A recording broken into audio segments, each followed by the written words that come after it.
Today, I'm going to tell you 3 stories that all center around creatures. The first story you'll hear is sort of uplifting in a way, and then the last 2 stories are downright spooky. But before we get into those stories, if you're a fan of the strange, dark, and mysterious delivered in story format, then you've come to the right place because that's all we do, and we upload once a week. So if that's of interest to you, please hit the like button like it owes you money, but not too hard because we need it for next week's episode. Also, please subscribe to our channel and turn on all notifications so you don't miss any of our weekly uploads. Okay, let's get into today's stories.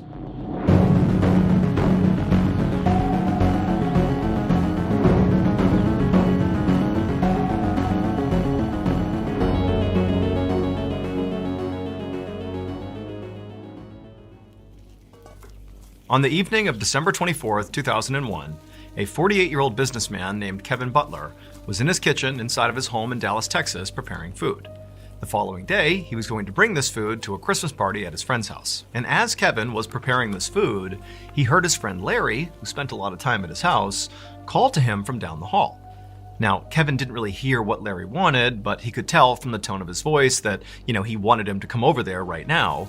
And so Kevin said, okay, I'll be there in a second. But then, after washing off his hands and beginning to walk down the hall to go see Larry, Kevin heard another sound that stopped him in his tracks. He heard the sound of 2 men's voices coming from outside of his house. The men sounded drunk, and they sounded like they were literally in his front yard. And also, Kevin thought he recognized the voices. And so instinctively, Kevin flew over to the door and whipped it open. And sure enough, it was Johnny Serna, one of Kevin's former employees, and Daniel Torres, who was Johnny's half-brother. These were the 2 men he thought he heard outside, and here they are. And even though Kevin was expecting to see them when he opened the door, it was like seeing them in real life was just totally incendiary. Kevin was immediately so mad. For several months, Kevin and Johnny had been in this very public feud over money. And in fact, Johnny at one point had even tried to steal from Kevin by forging a check. And so now Kevin looked right at Johnny and Daniel and goes, "Oh, what are you guys here to steal from me again?" And in response, Johnny didn't say anything. He just charged forward and punched Kevin square in the face. Kevin was so stunned that he practically fell over. And then before he could do anything, Johnny and Daniel had pummeled him to the ground and were kicking and punching him. And then they dragged him further into his house and slammed the door behind him. Kevin continued to try to get away, but he just couldn't. One of the brothers was holding him down. And then before long, one of the others had gone off and come back with electrical cord, and they tied him up.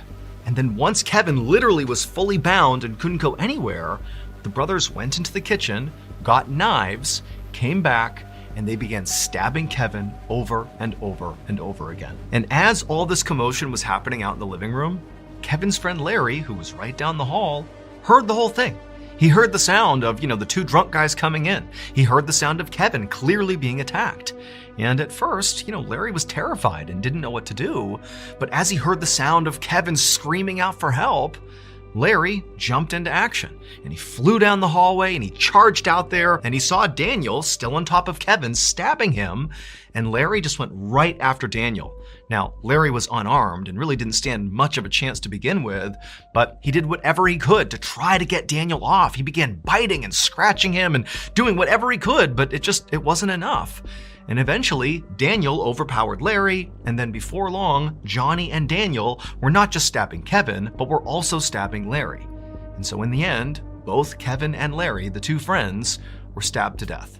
And then after they were dead, Johnny and Daniel fled the scene. But what the 2 half-brothers didn't know was that even though they had just killed Larry, Larry had actually just made sure those 2 brothers would get caught. Because when Larry tried to fight Daniel off, he had literally bit Daniel and gotten Daniel's blood on his mouth.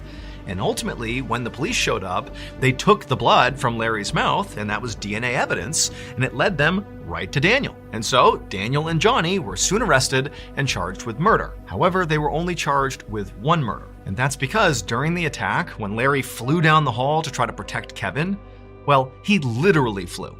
Because Larry was not a person. Larry was Kevin's pet cockatoo. and he was named after Larry Bird. Kevin had adopted Larry 2 years earlier, and the two had become like best friends.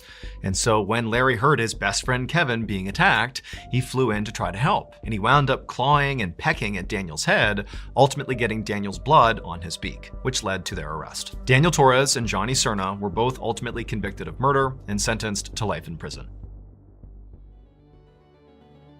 What if I told you there was a boundless vault full of a million secrets, buried mysteries, and life-changing adventures just waiting to be explored? A place where stories lie in wait just a tap away. Well, that place is Audible. Imagine you're stuck in rush hour traffic, just staring at the sea of red taillights all in front of you, just wishing you could be home right now, but you can't because you're stuck here. Except you're not really stuck here.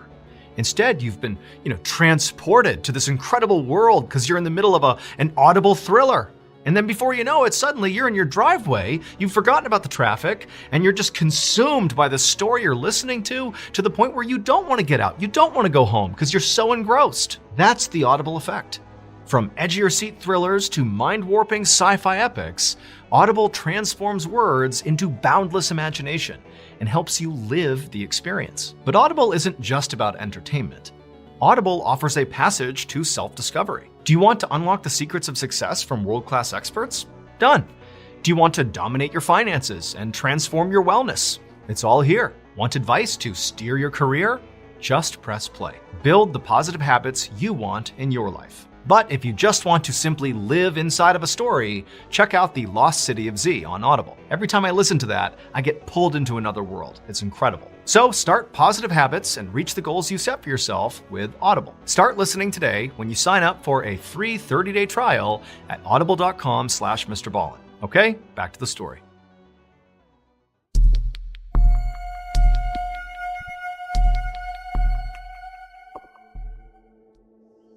At 6:30 p.m. on July 29, 2023, a 15-year-old girl named Talia Davila Diaz stood right outside her back door of her house, staring out at the thick, dense, shadowy rainforest that was her backyard. Talia lived in a tiny, isolated village in Peru that was literally in the middle of the Amazon rainforest. So as she was looking out, she would have seen these huge tropical trees and heard the sound of howler monkeys and exotic birds and animals moving all about, and the air would have been really thick and humid. But she wasn't thinking about any of that. Instead, she was focused on this grapefruit tree that was only a few yards away from her house. She wanted to go get a grapefruit and bring it inside and make juice for her family. However, Talia was scared. And she was scared for two reasons. The first reason was this was the Amazon, an inherently dangerous place, especially at night. There were loads of predators out there, like snakes and jaguars. But the other reason she was scared was that she was worried there could actually be something worse out in the rainforest, worse than any predators she was used to. And that was because over the last couple of weeks, people in Talia's village had been claiming they were seeing these shadowy figures lurking in the tree line with these bright green eyes that would occasionally seem like they were hunting the people of the village. Like anytime they went out, it was like these figures were kind of lurking off in the distance, but nobody knew what they were. The rumor around the village was that these shadowy figures were actually pelikaras, which translates literally to face peelers. People in Talia's village believed that pelikaras were foreigners who would kidnap locals and cut their throats and peel the skin of their face off and then sell their body fat on the black market. And the locals were so freaked out that pelikaras could be around that they began performing nightly patrols to keep the villagers safe. So Talia, again, was very scared to even leave her house at this point. But she was also trying to be reasonable. She'd gone out and gotten a grapefruit many times in the past. This was not some new behavior, so she's looking out and she sees the grapefruit tree and she knows there's a nightly patrol out right now and I only have to go a few yards and get the fruit and get right back in the house. Like, how big of a deal could this possibly be? And so after taking one more look around and not seeing anybody or hearing anything that was out of place, she took a breath and then rushed out to the tree. She grabbed a grapefruit, and as she was turning around, she froze because her worst nightmare had just been realized. Now, standing between her and her back door were these two hulking dark figures. And one of them was like so tall, it was practically the size of a tree. And they both had these piercing, glowing green eyes. And they were looking right at Talia. And Talia was so instantaneously petrified that all she could do was just stand there and stare back into their green eyes. And as she did, she began to notice that their faces were grotesquely elongated, almost like they had masks on. And then before Talia could do anything, the really tall one began sort of gliding towards her. Not stepping towards her, but literally almost hovering off the ground towards Talia. And then suddenly, Talia was being grabbed and thrown to the ground. And the instant Talia hit the ground, these two figures descended on her and pinned her there. And then one of them reached down and pressed their hand over her mouth and her nose, and she couldn't breathe. And then she sees the other one is holding what looked like a box cutter or a knife, and they put it right up to her neck. And suddenly it's like Talia understands these are Pelikaras. They're gonna slit her throat. They're gonna kill her. And so she has this sudden burst of energy and she manages to push them off of her. And when she did, their hand came off her mouth and she screamed out for help. And she heard somewhere in the village voices yelling back to her, and then she heard footsteps, and she knew it was the night patrol coming to save her. And so at this point, the figures released Talia, and she scrambled to her feet and immediately ran towards her house right as the night patrol came bounding into her yard, and one of the men had a gun, and he raised it and began shooting in the direction of the figures. And Talia, she's totally panicked, and she turns around, and she looks at her attackers, and she's expecting them to, be fleeing into the rainforest. But instead, these dark figures, they were like levitating in the sky, and they were looking down at Talia and the night patrol with their glowing green eyes as they literally began to levitate into the sky. And the whole time, the night patrol is firing repeatedly at these things, and they just drifted off into the night and disappeared. Talia ultimately would not suffer any physical injuries from this encounter, but mentally, she was a wreck. And frankly, so was the rest of the people in her village, especially those who were on the night patrol and with Talia witnessed these figures with green eyes flying away into the sky. I mean, the fear in this village following this encounter was through the roof. And in fact, ultimately, the Peruvian government would get involved after this encounter and they would investigate to try to figure out, what happened to Talia. And they would ultimately conclude that there was an illegal mining operation happening somewhere in the rainforest, and some of these miners, in an effort to scare people away from coming anywhere near their operation, they got their hands on jetpacks, wore armor and masks, and then went into villages like Talia's and basically pretended to be aliens and then did, fly off on their jetpacks. That is the official story as of right now. However, people like Talia and the other people in her village and many other people who live in the Amazon rainforest who have come in contact with these figures with green eyes, they say those are no miners. Those are either Pelikaras or they are creatures from another world.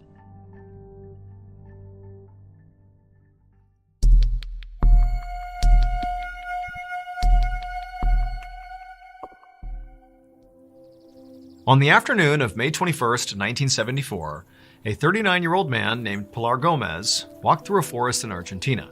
In his hand was a machete and an axe.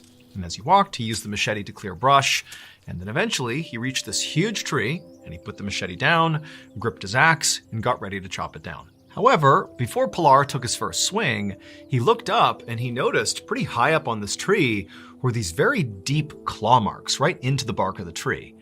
Now, at first he thought, oh, that's gotta be, a bear's claw marks. But the more he looked at it, the more he realized that would have been an enormous bear to leave marks like those. I mean, these are deep and wide claw marks.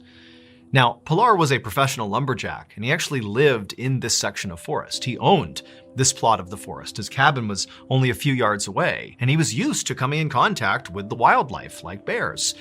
Now, his friends and family thought he was crazy for living out here. I mean, his neighbors were miles away. He didn't have a phone or a car. He lived totally alone. And so in virtue of living in this isolated forest, Pilar routinely came across animals that lived out here, like bears. And it didn't really frighten him. He sort of understood that's part of living out here. But he knew his friends and family thought he was totally crazy for living out here. And not just because it was so isolated, not just because he didn't have a car or a phone and was totally alone basically 24/7, but because, according to local legend, this particular forest was effectively haunted. There were these apparent unnatural huge creatures that roamed this forest and would prey on people like Pilar.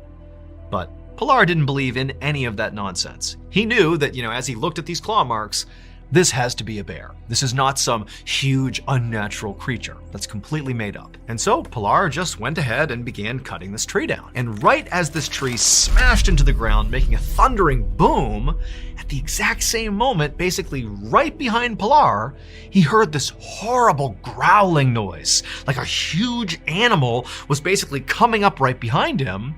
And so Pilar, he whipped around and looked, but there was nothing there. It was just a wide open forest. Everywhere he looked, it was just trees, nothing else.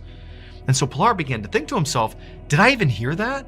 I mean, could I really have just been hearing the sound of the tree hitting the ground that somehow also sounded like a growl behind me? Like, am I, psyching myself out here? Am I creating stories in my head because I'm thinking about those claw marks? And he was like, you know what?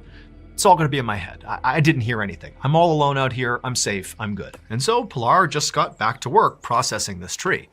For the next couple of hours, he didn't see or hear anything strange. He just continued to chop this tree into smaller pieces, and then he would carry those pieces right over to his cabin, which again was not far away, and he stacked up this huge pile of lumber right beside the side of his cabin. And then finally, when the tree was all processed and Pilar was back in his cabin, he realized he was pretty hungry. At this point, it was getting dark outside and it was time for dinner. Typically, Pilar would eat his dinner outside. He enjoyed listening to the crickets and just feeling the warm night air, and tonight was no exception. So he grabbed some stew from the night before, he went outside, and outside he had this table that was right next to his cabin, and then just beyond the table, farther away from the cabin, was this wood stove. And so he got the wood stove going, and then he put his stew on the stove to warm up, and then he sat down at the table, and he just sat there, enjoying the night, waiting for his food to be done. And as Pilar just sat there relaxing, he suddenly realized that he couldn't hear any crickets. They had gone completely silent. And then as he looked around at the dark forest, he realized the forest was actually silent. I mean, there was no noise whatsoever. The only noise was his stove. And Pilar knew that the only time the forest got this way was if there was some big predator around. And so right away, Pilar thought back to the claw marks in the tree and, that growling sound that he wasn't sure if he heard or not. And he's thinking, maybe the bear is back. And so Pilar scanned the tree line, trying to see movement. But there was nothing. It was just deadly silent and just a dark forest in all directions. And so feeling really unsettled, Pilar decided he should just go back inside his cabin and eat in there where it was more safe. And so Pilar stood up and he walked towards his cabin and he was about to go inside when he remembered he had left the stove on with the stew on top warming up. And so he turned back around and he looked out at the dark forest and it's still totally silent. He can't see any movement. And as quick as he could, he walked past the table, out to the stove, he shut the vents in the stove, and he was about to grab the stew to go back inside with it, when something really powerful struck him in the back, knocking the wind out of him, and then before he could react, he looked down and he saw this massive furry arm with sharp claws reaching around him, pulling at his midsection. It was the bear.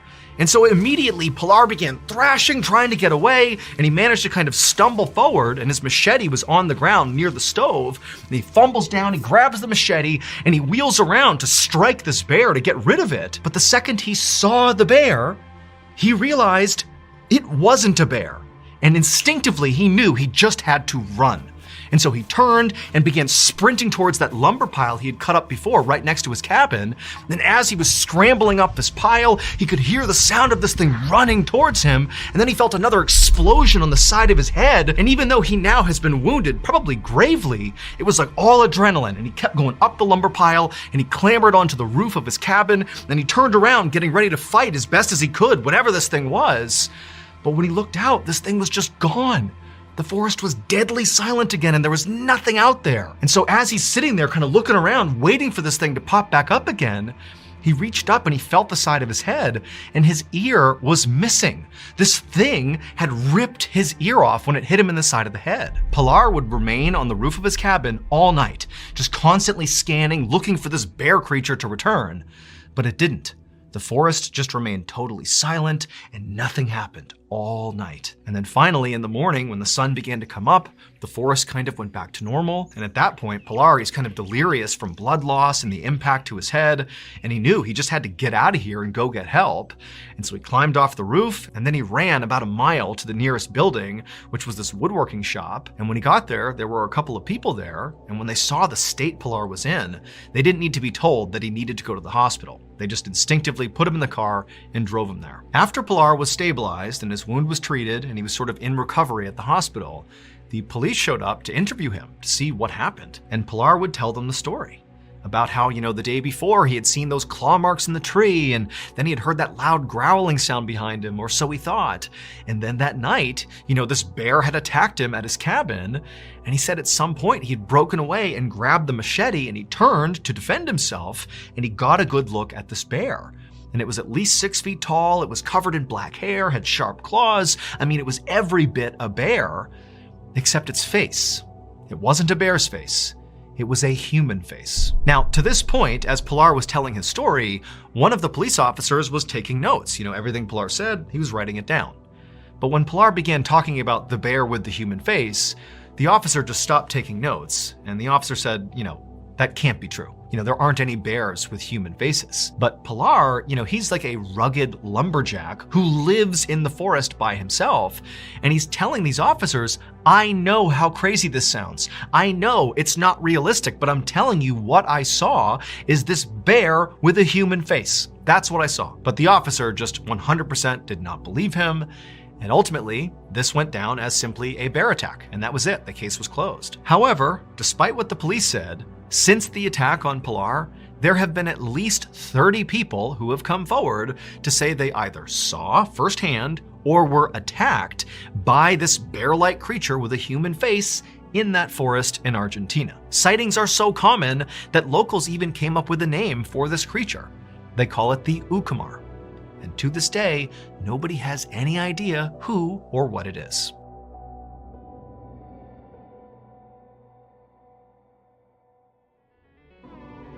In case you haven't heard yet, our newest graphic novel, MrBallen's Presents Where Nightmares Live, is available for pre-order right now. It contains another 9 heart-stopping, strange, dark, and mysterious stories, all based on real events. This was a passion project. It took a lot of time, a lot of people involved, from the artwork to the storytelling. This is a beautiful piece to add to your collection, so you gotta check it out. The book comes out on September 30th, but again, you can pre-order your copy at book.ballenstudios.com, or you can click the link in the description below. There are a limited number of hand-signed copies available, but those are gonna sell out very quickly. So please pre-order today, because remember, your nightmares are waiting. Thank you so much for watching. Let me know what you thought of today's episode in the comments. And remember, we have hundreds of videos for you to binge right now. But if you're looking for a recommendation from me of that one video that's worth your time, well, it's this one right here. So give it a watch. All right, until next time, see ya. Today, I'm going to tell you a strange, dark, and mysterious medical mystery. And it actually happened really recently, and it's totally insane. There is not another story I've covered that sounds anything like this. And so if you're a fan of medical mysteries like today's story, keep in mind, we actually have an entire show dedicated to medical mysteries. It's called MrBallen's Medical Mysteries. It's a podcast, and it's available on all podcast platforms right now for free. But before we get into this medical mystery episode, if you're a fan of the strange, dark, and mysterious delivered in story format, then you've come to the right place, because that's all we do, and we upload once a week. So if that's of interest to you, please sneak into the like button's house and reverse all their doorknobs so they turn the wrong way. Also, please subscribe to our channel and turn on all notifications so you don't miss any of our weekly uploads. Okay, let's get into today's medical mystery.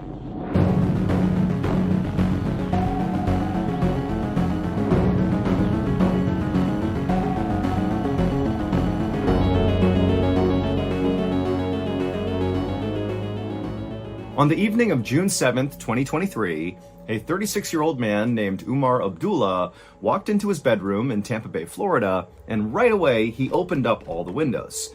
Now, keep in mind, Tampa Bay, Florida is really hot. And so by doing this, he was letting in all this really hot air, but Umar did not care. He just wanted whatever was inside of his apartment out. Umar, along with his wife Samira and their 10-month-old daughter, had just gotten back to their apartment after a trip to Ohio, and the second they walked inside, they had smelled this weird smell. And it was something they had never smelled before. This was not like rotten food or anything like that. This was like a chemical smell. But even that wasn't a good description. It was like a cross between chemicals and maybe paint. And so at first, Umar and Samira just walked around their apartment, predominantly in the kitchen, looking for things that could be leaking, in the fridge or in cupboards or whatever, but they couldn't find anything that seemed like it could be the cause of the smell. And it was around this point, when they were totally stumped, that Umar and Samira remembered that their apartment building was extremely well taken care of. Like, repairs were done immediately and all the time in every single unit, and the fact that they had been away in Ohio had been known to their apartment manager. And so they thought, maybe while they were gone, maybe somebody had come in here and maybe touched up some paint or made some repairs or something, even though it seemed a bit weird that they hadn't been informed beforehand that, painting or repairs were going to take place in their apartment. But ultimately, that's what they chalked it up to. And so it was at this point that Umar and Samira walked all around the apartment, opening up all the windows, and Samira also lit a candle as well, and pretty soon that weird smell disappeared, and both the parents just kind of forgot about it. And so Umar grabbed all their luggage from their trip and began unpacking it into the drawers and putting toiletries away, and at the same time, Samira put their baby in a high chair in the kitchen, and then Samira began preparing dinner. And a few minutes later, as Umar was still putting things away, he heard Samira calling from the kitchen to, "Hey, come out here for a second." And so Umar stopped what he was doing, he went into the kitchen, and he looked at Samira, and she was looking very concerned down at their daughter. And their daughter was in her high chair, and her dinner was right in front of her, but she wasn't eating. And their daughter seemed really fussy. And normally, their daughter was such a get-along kid who never fussed, who always ate her food, and so this seemed really out of character. And so both parents kind of stared at the daughter for a second, and then Umar was like, "You know what? All the windows are still open, and it's getting pretty hot in here. Maybe the baby's just fussy about the heat." And so Samira agreed that could totally be it, and so the parents went around the apartment, closing down all the windows, allowing the air conditioning to kick back on and cool the apartment down. But about an hour later, after the apartment had cooled back down, the baby was still very fussy. And at this point, Umar and Samira were trying to put the baby to bed, and they were really struggling with that. And also, in addition to the baby obviously not feeling very well, Umar and Samira both began to complain that they had headaches. And so at this point, the parents assumed that, all of this, the baby's behavior and now our headaches must be tied to just the travel we just went through, and we just need a day to recover here. And so they kind of rushed their baby through her bedtime routine and eventually got her down. And then Umar and Samira took some ibuprofen to help with their headaches, and then they too climbed in bed and drifted off to sleep, hoping that when they woke up, everybody would feel better again.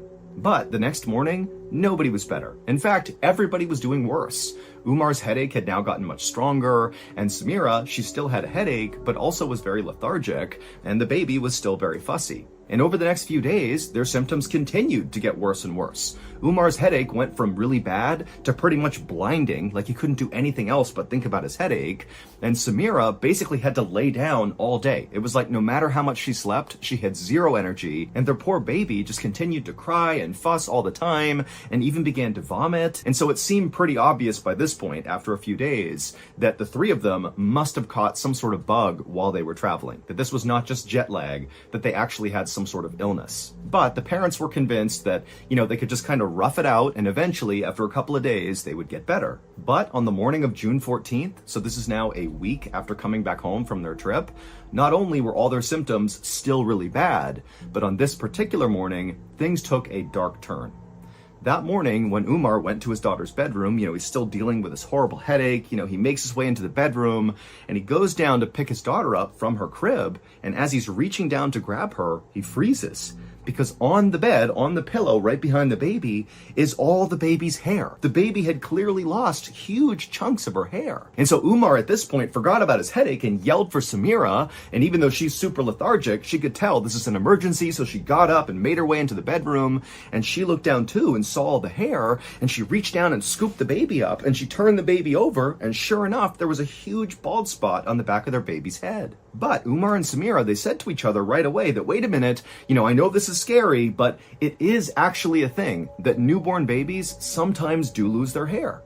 But when they went online and looked at the age range of when that's kind of a common thing to happen, it was pretty obvious that their baby, being 10 months old, was a little bit too old for losing her hair to be considered a normal thing. And so Umar and Samira sat there and continued Googling, what could this be? My 10-month-old baby is losing her hair. And there were lots of explanations ranging from, ringworm to some severe infection to some rare genetic disorder. And all of it was kind of terrifying. And also none of it really lined up with what they were seeing with their daughter. And so the parents were like, you know what? Clearly, we don't know what this is. We've all been sick for a week. We have to bring our baby to the doctor. And so as Samira got on the phone and called the baby's doctor, Umar hopped in the shower to get ready to go to the doctor. And as soon as he began shampooing his hair, he noticed clumps of his hair were falling out. And so all of a sudden, it dawned on him that whatever's going on with his baby is going on with him and very likely going on with his wife too. And it was at this point too that Umar remembered that strange smell when they first walked into their apartment after coming back from their trip. Now, they had opened up all the windows and lit candles and, the smell had kind of dissipated, and then they had shut the windows again and they hadn't smelled it again. And so Umar began thinking, wait a minute, maybe we've just gone nose blind to the smell and maybe there's some sort of contamination in the air. Maybe there's a gas leak or something worse than that. And so as soon as Umar got out of the shower and told his wife about how he lost hair and kind of his theory that maybe there was some contamination in their apartment, Umar called his landlord and explained, the whole situation. And the landlord would tell Umar right off the top that, during the time they were in Ohio, nobody went inside their apartment. So there's no fresh paint in there, no maintenance was done. So whatever you smelled was not from us. And then the landlord said to Umar that, as scary as it sounds, it's possible that you might have like a gas leak inside of your apartment, or maybe you have a freon leak from your air conditioning system, or maybe there's toxic mold. But whatever it is, we're going to get people in there, we're going to find the issue and solve it. And so later that day, sure enough, a gas inspector showed up to Umar and Samira's apartment, and they checked the entire place, and they could not find any trace of a gas leak. They checked everywhere. There was no leak, but they did tell Umar and Samira that yes, we can smell a faint trace of some chemical smell, but we don't think it's gas. And then after the gas inspector left, the landlord went out and found a mold inspector who came into Umar and Samira's apartment. They looked everywhere and could not find any mold. Then the landlord brought in a plumber to check the hot water heater, but no issues with that. Then the landlord brought an HVAC company in and they checked the air conditioning units and there was no leak. And so finally, after the landlord had kind of run out of ideas for who to bring over to check the apartment, because again, by this point, nobody had found anything wrong with the apartment, Umar just said, you know what? I'm going to call the fire department. And so Umar, he calls the fire department, and the fire department, they send over their hazardous materials team or their hazmat team. And so they go into the apartment and they look everywhere and there is nothing. They could not find any source that was causing the smell at all. It seemed very much like their apartment was totally safe and fine. But by this point, it's now been 2 weeks since Umar, Samira, and their baby had come back from that trip, and they still felt totally horrible. Umar still had his headaches, he was still losing his hair, Samira had begun losing her hair as well, she still had her headaches, she still felt lethargic, and their baby was still losing her hair, and she still was fussy and miserable. And all three of them now had developed this weird shortness of breath, where they'd just be walking through the apartment, and suddenly it was like they couldn't even breathe. And so now they've had all these people who can't find anything wrong with their apartment. They'd gone to their doctors and the doctors had no idea what was wrong with them. And so it was kind of like they had no idea what to do, but clearly this crisis was only getting worse and worse and worse. And so Umar felt like he had no more options. He couldn't leave his apartment. He couldn't afford to do that. And so they were just stuck in this place that seemed toxic. But all that would change on June 25th, so 2.5 weeks after they came home from that trip, because on this day, Umar discovered something about that chemical smell they caught right when they came back in after the trip. You know, the smell that all the people that had come into the apartment had sort of noticed but couldn't identify. On June 25th, Umar figured something out about that smell.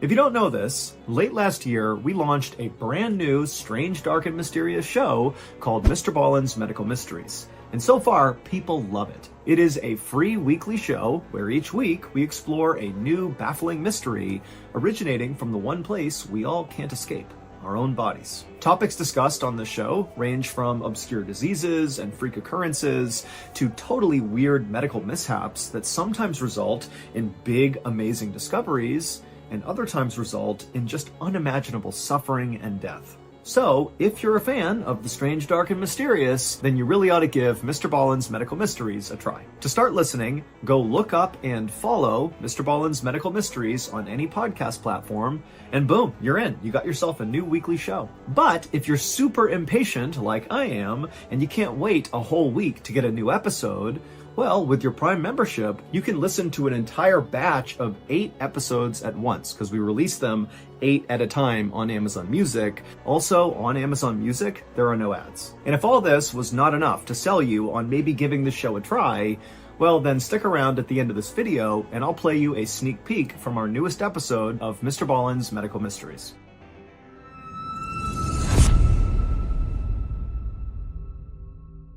Umar was in his apartment, feeling completely miserable, as was his wife and his daughter, who were in the bedroom. But at some point, Umar suddenly caught a whiff of that weird chemical smell. And as soon as he smelled it, he sort of began to cough, and he was about to call his landlord and be like, "Hey, I smelled it again."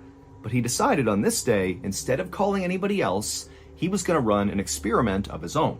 And so instead of trying to get away from the smell, Umar began smelling in the air as deep as he could to try to kind of figure out where the smell was coming from. And so he began walking around his apartment, sniffing the air, kind of tracing the smell, and slowly but surely he began kind of following the smell through his kitchen, down the hallway, all the way to his front door. And when he got to his front door, he smelled in again, and he could tell the smell was the strongest right now. And so feeling a sudden jolt of adrenaline, he grabbed the door, flung it open, half expecting to see like a chemical cloud floating in the air in the hallway. But as soon as he opened the door, there was nothing outside. And when he smelled in the hallway, the smell wasn't really there anymore. And so he kind of looked around for a second, feeling kind of silly, and then he shut the door, and he was about to just go back into his apartment and just kind of accept that, once again, I got no idea what's going on here. But then he stopped, and he turned back around and looked at the actual door, like the actual front door of his apartment. And he began smelling the door. And the door definitely had the chemical smell. And so he began smelling and tracing his hands all over this door, not even sure what he was looking for. But eventually he worked his way all the way to the bottom of the door. And that's when he felt something. And so suddenly Umar got down and stared at the strange thing he had found on his door. And as soon as he saw what it was, he jumped up and ran to his wife to tell her what he had just found. After talking with his wife about this thing, they came up with a plan. Late that night, Umar waited until the entire apartment complex seemed really quiet, and then as quietly as he could, he opened up that front door, he stepped out into the hallway, and then he made his way over to the big fake plant that stood at the end of this hallway that was kind of right outside, kind of adjacent to his door, and he hid something in the plant, and then Umar went back into his apartment and he shut the door. And on June 27th, so 2 days later, the moment Umar and Samira had been waiting for finally arrived. At around 5:30 p.m. that evening, suddenly that chemical smell began to emanate through the apartment, and their baby began coughing so badly she began vomiting. And so as Samira was tending to their baby, Umar very quietly opened up his front door, looked in the hallway, didn't see anyone, and he rushed over to that plant, and he took the thing he had hidden a couple of days before, and he went back into his apartment, shut the door, and went into his office. And when Umar came out of that office a little while later, Samira was waiting, and she was looking at him, and as Umar came out, it was like he was totally ashen-faced, he looked completely shocked, and he could barely speak. And Samira said, "What's going on? What did you learn?" And Umar said, "We have to get out of here right now. Get the baby. We have to leave right now. We're going to the hospital." And so as Samira bundled up their baby and they started getting their things together, Umar called 911 and told the operator what he had just discovered. The strange thing Umar had discovered on his front door 2 days earlier on June 25th was a weird crack at the very base of his door where you could basically see from inside of his apartment out into the hallway. And the thing Umar and his wife had decided to hide in the hallway in that plant was a video camera aimed at their front door because they were suspicious that something was making its way through that crack in the door into their apartment, and they wanted to catch it on camera. And that's exactly what happened 2 days later when around 5:30 p.m., their daughter began coughing and Umar began to smell that smell in the apartment, and he rushed out, he got his camera, he went back into his office, he watched the footage, and he could not believe what his camera had recorded. just before 5:30 p.m. on June 25th, so right before the smell came into the apartment, on video you see this guy walk up the stairs and enter the hallway right in front of Umar and Samira's apartment door. And this man had a syringe in his hand, and he knelt down and he placed the syringe into that crack at the bottom of Umar and Samira's door, and he pushed the plunger of the syringe before pulling the syringe out, quickly turning and disappearing down the stairs. And so as Umar and Samira and their baby rushed to the hospital after discovering this video and after calling 911 to tell police what they saw on this video, the police rushed to Umar and Samira's apartment complex. Not to go to Umar and Samira's apartment though, instead to go to the apartment right below Umar and Samira. The man who rented that apartment right below them was a 36-year-old named Zuming Lee. He was a married father of two who was working on his PhD in chemistry from the University of South Florida. And Umar and Samira thought of him as being a really nice guy. You know, he was very quiet, he kept to himself. He even gave them a gift after their daughter was born. But on this evening, when the police arrived at Zuming's apartment and knocked on the door, when Zuming opened it up, he was immediately arrested. It would turn out, despite Zuming giving Umar and Samira that gift after their baby was born, well, that was the end of him liking Umar and Samira. Because as soon as they came home with their baby, Zuming became obsessed with how noisy their baby was. Even if their baby was barely being loud, it completely consumed Zuming's mind. It was like he was obsessed with listening for this baby. And then suddenly it wasn't just the baby that annoyed him, it was even the slightest noise he heard above him coming from Umar and Samira's apartment that totally sent him into a rage. And so Zuming began constantly going to the homeowners association to complain about the baby and, the toilet sounds and the footsteps he was hearing. And when that wasn't enough, he began going to the police about it. Now, Umar and Samira had been told that their downstairs neighbor really was upset with how loud they were being, and so they did everything they could to be quiet. They felt so bad that they were coming off as being these very loud and disrespectful people, which they were not. I mean, they did have a little baby, and babies make noise, but I mean, they were doing everything they could to be quiet. And so they had no idea that Zuming was still just completely furious at them. And eventually, Zuming's fury just became completely unhinged, and he used his chemistry know-how, because remember, he's studying for his PhD in chemistry, to begin putting together this deadly mixture of chemicals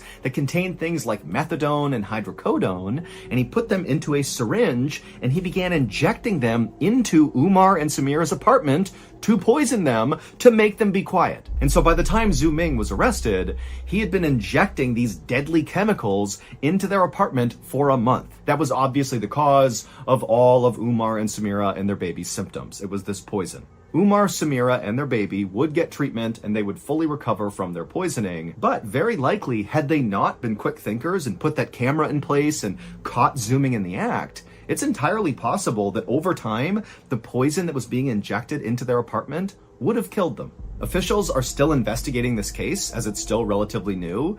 However, the legal process was paused when Zuming was deported back to China. Zuming has not been convicted of any crime, and the criminal case remains open, and if Zuming ever were to step foot on US soil, he would be arrested immediately. Okay, here is the clip from our newest episode of MrBallen's Medical Mysteries. Enjoy. One day in 2009, a high school janitor was mopping the hallway in between classes when he heard a heavy scraping sound. The janitor looked up and he saw a student slowly walking towards him. The boy's grotesquely swollen right leg dragged along the floor, and he walked with a dramatic limp. The janitor smiled and waved at the boy as he approached. After all, this boy was a familiar sight. It took him so long to get between classes, he would have to leave 10 minutes early just to make it to his next one barely on time. And so the janitor saw him going through this routine all the time. Just then, the bell rang, and more students streamed into the hallway. They jostled past the limping student, knocking him off balance, as a few kids snickered at the boy. For 3 years, the janitor had seen this happen every single day. He wanted to yell at the kids to stop being bullies, but he knew that would only make things worse. So instead, he gave the young man a reassuring pat on the back as he hobbled by, and the janitor just hoped that whatever was wrong with this boy would clear up soon. So that's the end of today's medical mystery story. If stories like this one appeal to you, remember we have an entire show dedicated to stories just like this one. It's called MrBallen's Medical Mysteries, and it's available on all podcast platforms for free. But you can listen to episodes early and ad-free on Amazon Music. So that's going to do it. Thank you so much for your support. Until next time, see ya. Wait, don't go anywhere. If you're looking for more strange, dark, and mysterious videos, click here. On July 4th, 2018, a paramedic was hurrying through a hospital in England when a supervisor flagged him down looking very concerned. She asked him if he had been one of the paramedics on a very specific call a few days earlier. Surprised, the paramedic said yes. The call had been completely typical, so he didn't really understand why this particular call mattered so much. But the instant he confirmed he had been there, his supervisor said she would explain in a minute, but for right now, he had to take off all of his gear, like all of it, right now, because there was a chance that what he was wearing could kill him. But before we get into today's story, if you're a fan of the strange, dark, and mysterious delivered in story format, then you come to the right show, because that's all we do, and we upload 2, 3, even 4 times every week. So if that's of interest to you, please sneak into the like button's house and remove all of their outlets and then replace it with a blank plate. Also, please subscribe to our channel and turn on all notifications so you don't miss any of our weekly uploads. Okay, let's get into today's story.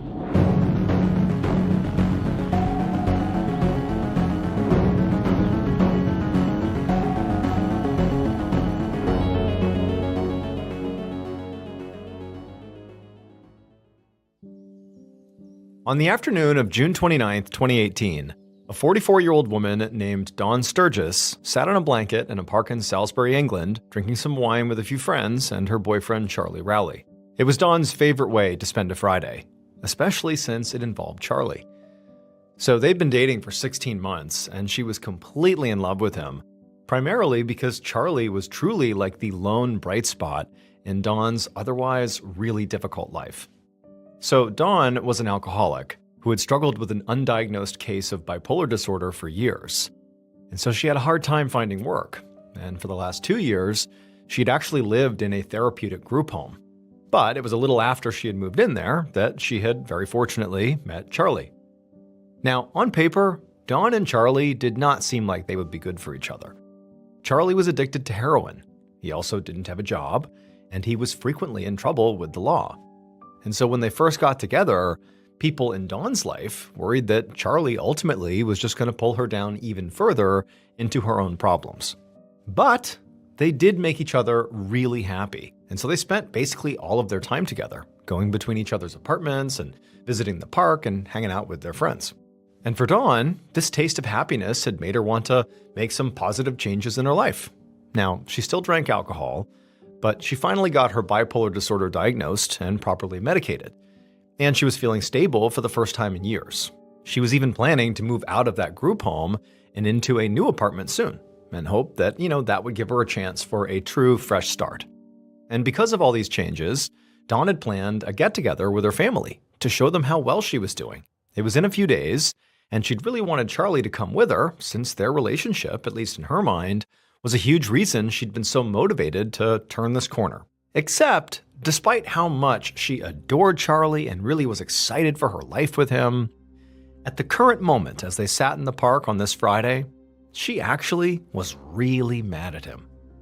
So before arriving at the park, Charlie and their friends had done some heroin and some other drugs, and being under the influence of these substances was making Charlie act like a total jerk.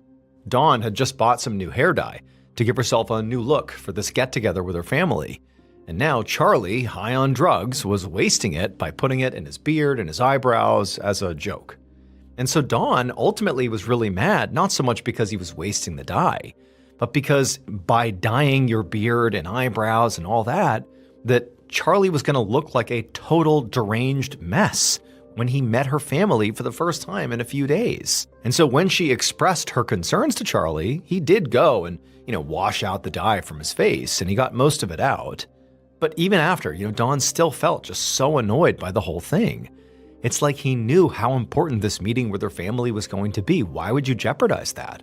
And so in the end, even after he had cleaned himself up, Dawn just got up and stormed off, leaving Charlie and the friends to pack everything up. She was done. Hours later, around 10 p.m. that night, Dawn lay on the couch in Charlie's living room, listening to Charlie and their friend Sam Hobson talk about life and how unpredictable and how unfair it could be. Now, Dawn was still feeling annoyed at Charlie, but overall, she was mostly back to being in a pretty good mood. After she had stormed away from the park, she had gone to her place, and she had dyed her hair with the rest of the dye that was left, and then she'd called her mom. Dawn actually had 3 kids of her own, and 2 of them were adults. But her own mother, so Dawn's mother, had custody of the youngest child, and Dawn was hoping that maybe they could all see each other tomorrow at this get-together. And her mother had said yes, so Dawn was really looking forward to that. But at this exact moment, all Dawn really wanted to do was just go to sleep. So she got up off the couch to go grab her nightly medication out of the bathroom, and just to get there, she had to carefully step around all the junk and just sort of random items that were laying strewn about all over Charlie's apartment. Charlie was always going out and finding things out on the street or even in dumpsters and bringing those things back home. Sometimes he would sell these things afterwards, but a lot of the things he just sort of kept around. So the apartment was very cluttered. But Dawn successfully navigated the pathway to the bathroom. She grabbed her pills and then went back to the couch, swallowed the medication, and then she lay back into the cushions. Then minutes later, she was asleep. The next morning, Dawn woke up on Charlie's couch a little bit before 9:30 a.m. She did have a small hangover, just a little headache, but by her standards, that was not so bad. She had not drank a ton the day before, so this was a good start to her day. Just a few minutes later, Charlie came into the room and he sat on the couch next to her and said good morning. And between Dawn not feeling that great physically and remembering how obnoxious Charlie had been yesterday with the hair dye, Dawn really didn't feel like talking to him right now. But before she could say as much, Charlie's eyes lit up and he said he'd almost forgotten. He actually had a present for her that he'd gotten a few days ago. And then Charlie, he jumped up and he disappeared into the kitchen, and then he came back with a box, which he said was for her. It was her gift. And this made Dawn forget all about her irritation with him. Dawn didn't get very many gifts. I mean, she had a lot of friends in her life who, wanted to give her gifts, but, they, much like her and Charlie, didn't have much money. And so gifts were not a common thing in her life. And so to be receiving this gift right now was really exciting.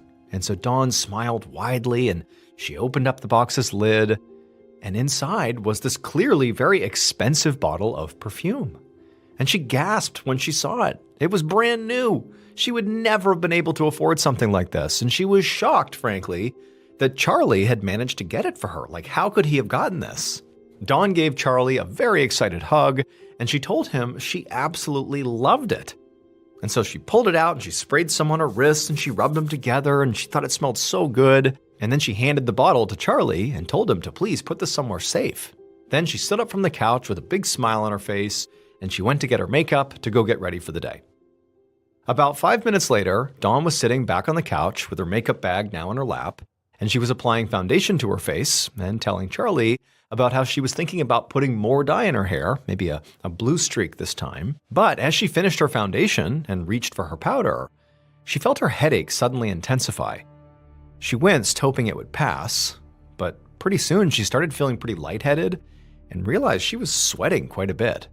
She stopped talking about her hair and told Charlie she was feeling really weird. Charlie seemed worried and asked if she wanted some pain relievers, but Dawn just shook her head. She'd already taken her meds that day and didn't want to take more pills because it could upset her stomach. Instead, she handed her makeup bag to Charlie and asked him to go put it back in the bedroom, and then she hurried to the bathroom to splash some water on her face. And by the time she got in there and actually began putting the water on her face, it was like her whole body felt like it was on fire. She was sweating so much, to the point where she felt like this water wasn't enough. And so she actually just climbed into the empty bathtub and just figured the cold tile of the tub would feel good against her hot skin. But as soon as she climbed in and laid down, she felt her breath start to catch in her chest.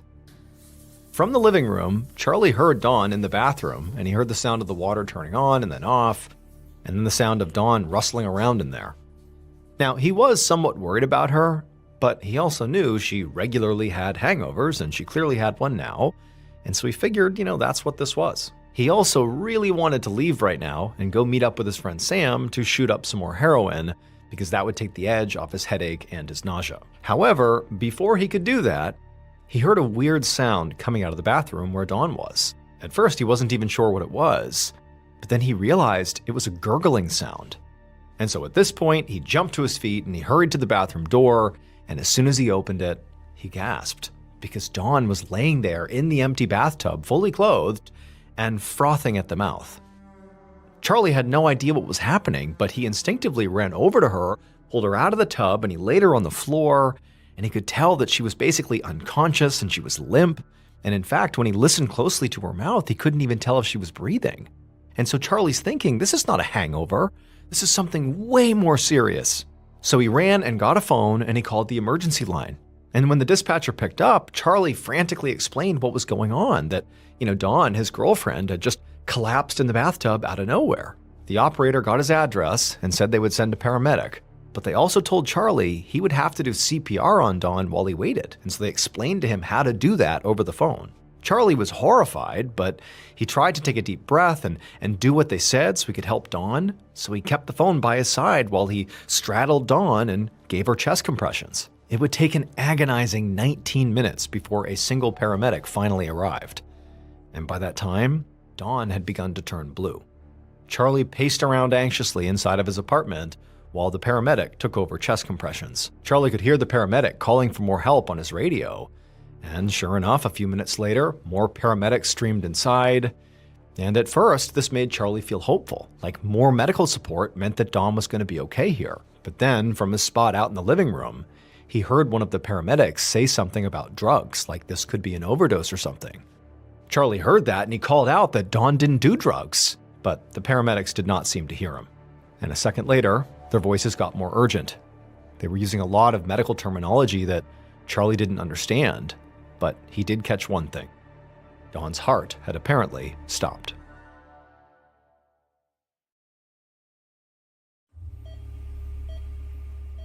Now, the paramedics were actually able to get her heart beating again, but it took them more than an hour to get her stable enough to move her from Charlie's apartment to the hospital. And Charlie, he just watched in panic and despair as they loaded his girlfriend on a stretcher, and then he followed them out of the apartment to stay with Dawn for as long as he could. And then before they put her into the ambulance, he leaned in and he told her he would meet her at the hospital. As the ambulance doors closed and the sirens came on, Charlie's friend, Sam, appeared, looking very shocked by the commotion. They'd had plans to go to a church event that day that had free food, which Charlie had totally forgotten about. But Charlie told Sam everything that had happened and said he had to skip out on that event because he needed to go to the hospital as fast as he could to meet Dawn. But even as he was saying this out loud, he knew he really couldn't do that, because if he went to the hospital right now, he had no idea how long he'd be there. And since he was addicted to heroin, he would start to get sick from withdrawal if he didn't get some drugs in his system first. And so Charlie felt trapped. He really didn't know what to do here, and he sort of felt like he was on the verge of breaking down. This was just so much. But then he remembered he had a methadone prescription at the local pharmacy. Methadone is a drug that's often given to people who are addicted to heroin, who are, trying to get clean, and this drug is used to help them with addiction and withdrawal symptoms. It sort of closely mimics what the body would feel if it shot up the drug, but without, the euphoria and the actual high sensation of using the drug. Now, Charlie had not actually filled his methadone prescription yet, mostly because he was not focused on getting clean. But as he's thinking about needing to be at the hospital all day and needing to be, coherent and being able to talk to doctors and nurses and Dawn, he thought, well, hey, I'll go fill my methadone prescription. I'll take that. It'll keep me, from getting sick, but I'll also be clear-minded so I can be in the hospital and help Dawn. So Charlie asked Sam if he would come with him on a different outing to go to the pharmacy to get his methadone. A couple of hours later, at around 3:30 p.m., Charlie got back to his apartment with Sam. It had been incredibly hot outside, and walking around for that long, they now were both dripping with sweat. After they had gone to the pharmacy, Charlie and Sam had actually gone by that church event, but not really to get food, but instead to literally go say a prayer for Dawn. Now, they were back at his place to pack up a bag both for himself and also for Dawn that they would bring to her at the hospital, and then Charlie didn't really know how long he would be there, but he now had his methadone and figured he'd be okay. But as Charlie was doing this, it was like he couldn't think straight. He had this really intense headache, and even though it had been hot outside, it was like he just couldn't stop sweating. And so Charlie was thinking to himself, maybe it's the methadone. He had never done it before, and maybe this is like a byproduct. Maybe these are symptoms from taking methadone. So he decided he would just take a shower, thinking that would kind of, clear out these symptoms and he'd be back to normal. But after the shower, he felt even worse. And when he looked in the mirror, he saw his pupils were now constricted to little pinpricks. But he still tried to press on here, and he went into his room to get dressed and to finish packing Dawn's bag. But as just a couple of minutes went by, he noticed his heart began to race. And as it raced, it got faster and faster, like he couldn't calm it down. Now, over the past couple of days, between the methadone and heroin, Charlie had basically used a lot of drugs. But he did drugs all the time, and he'd never felt this combination of symptoms before. And so Charlie, he leaves the bedroom and he goes into the living room and he just sits down on the couch, feeling completely awful. And he has this thought come to him. He's thinking, okay, I don't think it's the drugs, because I always do drugs, and this is not it. I've never felt this way. And he looks over at Sam, his friend, and he has this weird thought that it's like, what if Sam poisoned me? What if that's what's going on here? What if I've been poisoned? And without really thinking through how or when this could have happened or why, Charlie began berating Sam, saying, "You poisoned me! Why did you do this to me?" And Sam was so caught off guard that he was like, "What are you talking about?" And he began backing away. And Charlie, he just jumped up off the couch and began to pursue Sam like he was going to attack him. But after only taking a couple of steps away from the couch, Charlie's mouth filled up with so much saliva that he stopped being able to speak clearly. All he could do was kind of gurgle and spit out this froth, and then his legs got so weak and wobbly that he had to lean against the wall just to keep from falling down. And then he felt his whole body begin to seize up, and then the last thing Charlie was aware of was his friend Sam grabbing a phone and calling for an ambulance. About an hour later, inside of the emergency room of the Salisbury District Hospital, the on-call doctor stood in Charlie Rowley's treatment room while a nurse at his bedside took his blood. The doctor had just finished examining Charlie, who was now unconscious. He'd clearly had a seizure, and now he had a fever. He had constricted pupils, and he had labored breathing. So clearly, to the doctor, Charlie's condition was very serious. But the doctor was sure he knew exactly what had caused it. Charlie had overdosed on drugs. And the doctor really felt strongly about this because Charlie's girlfriend, Dawn, had been treated that morning for the exact same thing. She'd been brought in after her heart stopped, and she'd had a lot of the same symptoms as Charlie. Now, they had stabilized her, but she'd been admitted to the intensive care unit and was still listed in critical condition. And so the doctor felt really confident in his diagnosis of both Dawn and Charlie because the symptoms fit. And the officer in charge of both cases had confirmed that Charlie, at least, was a known drug user. And the apartment where they'd both been found had been full of needles and other drug paraphernalia. Over the next 24 hours, neither Dawn nor Charlie got any better. In fact, they both got much worse. Their nervous systems began to completely break down, meaning that essential body functions like breathing were beginning to fail. Dawn was literally in a coma and being kept alive by a life support machine, and Charlie was also still unconscious, and his breathing had declined to the point where they had to put him on a ventilator. He'd also been moved to the intensive care unit, same as Dawn. And so at this point, Charlie and Dawn no longer looked like they had simply overdosed on drugs. It seemed like maybe they actually took a bad drug, like there was, poison in the drugs they took perhaps, or something completely different. But none of the medical staff could figure out what was actually wrong. It was totally anomalous. By the afternoon of July 3rd, so 3 days after Dawn and Charlie were hospitalized, one of the doctors in the intensive care unit where they were, his name was Stephen Jukes, he had officially taken over both of their cases. Dr. Jukes had seen the results from the initial toxicology screenings, and they showed that while Charlie did have a significant amount of heroin and other drugs in his system, Dawn did not. All her results showed was that she'd taken some prescription psychiatric medication. And so Dr. Jukes had sent more of their blood to another lab to test for a wider range of drugs, so he was waiting on those results. But admittedly, he was losing faith that the results he was going to get would give him his answer. Now, by this point, Dr. Jukes had ruled out some things that could have caused their symptoms. Like at one point, they believed that, maybe the two had been exposed to a gas leak in Charlie's apartment because some of the symptoms you get with the gas leak are similar to what they had. But the main reason this theory didn't really work out is, Dawn and Charlie had been in the apartment together that morning that Dawn was brought into the hospital, but only Dawn was affected. Charlie wasn't. And so presumably they were both being exposed at the same time to, if there was a gas leak. But then Charlie, he leaves the house for several hours, so he's out completely unexposed to whatever was in there. He comes back into the apartment, and then he feels sick. It didn't really add up. If he got sick from a gas leak in the apartment, it should have happened at the same time as Dawn. Also, the first responders, when they were in there working on Dawn, they didn't report smelling anything odd. Now, of course, some leaks like carbon monoxide, you wouldn't be able to smell that, but a typical gas leak, you would be able to smell. It smells like rotten eggs. Plus, you also have the fact that when Charlie got sick, Sam, his friend, was in the apartment as well, and he did not get sick. So, all told, the gas leak theory seemed to not be it. Dr. Jukes had also briefly wondered if maybe what had happened to Dawn and Charlie was connected to this strange toxin exposure case that had come through the hospital a couple of months earlier.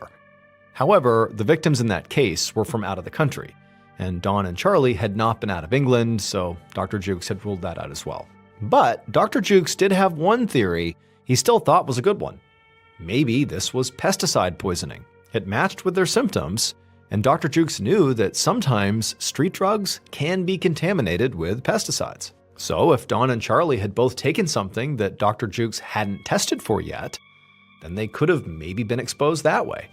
He had told the police about this theory, and so they'd issued a press release encouraging drug users to be extra cautious in case, there was this pesticide out there. But Dr. Jukes also knew that drugs were not the only way people could be exposed to pesticides. Simply eating, drinking, or breathing in contaminated food or water or air could be fatal. And this was extremely troubling to Dr. Jukes and everybody else involved with the case. Because if Dawn and Charlie had been exposed to potentially deadly chemicals just by doing normal things in their home or neighborhood, that meant that basically everybody else in their neighborhood was also in danger of getting sick too. Now, until Dawn or Charlie woke up again, they were not going to be able to figure out, where they had been or what they had touched or ingested before they got sick. So Dr. Jukes felt like he needed to get that information from somewhere else, and fast.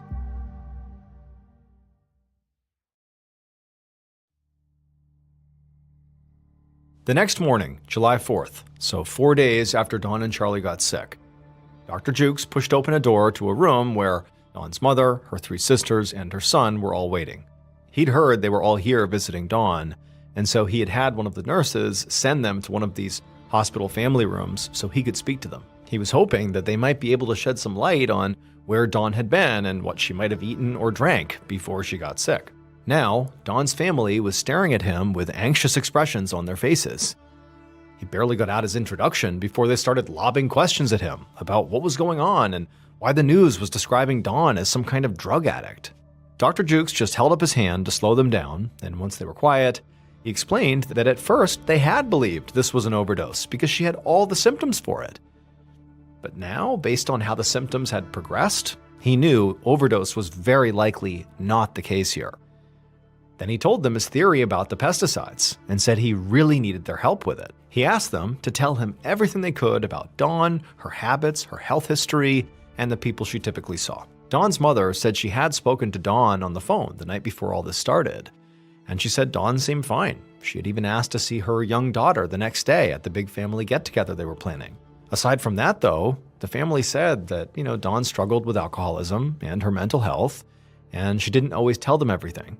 And so they just didn't know much about Dawn's daily life with Charlie or her friends in Salisbury, although they were pretty sure that she rarely ever went outside of the city.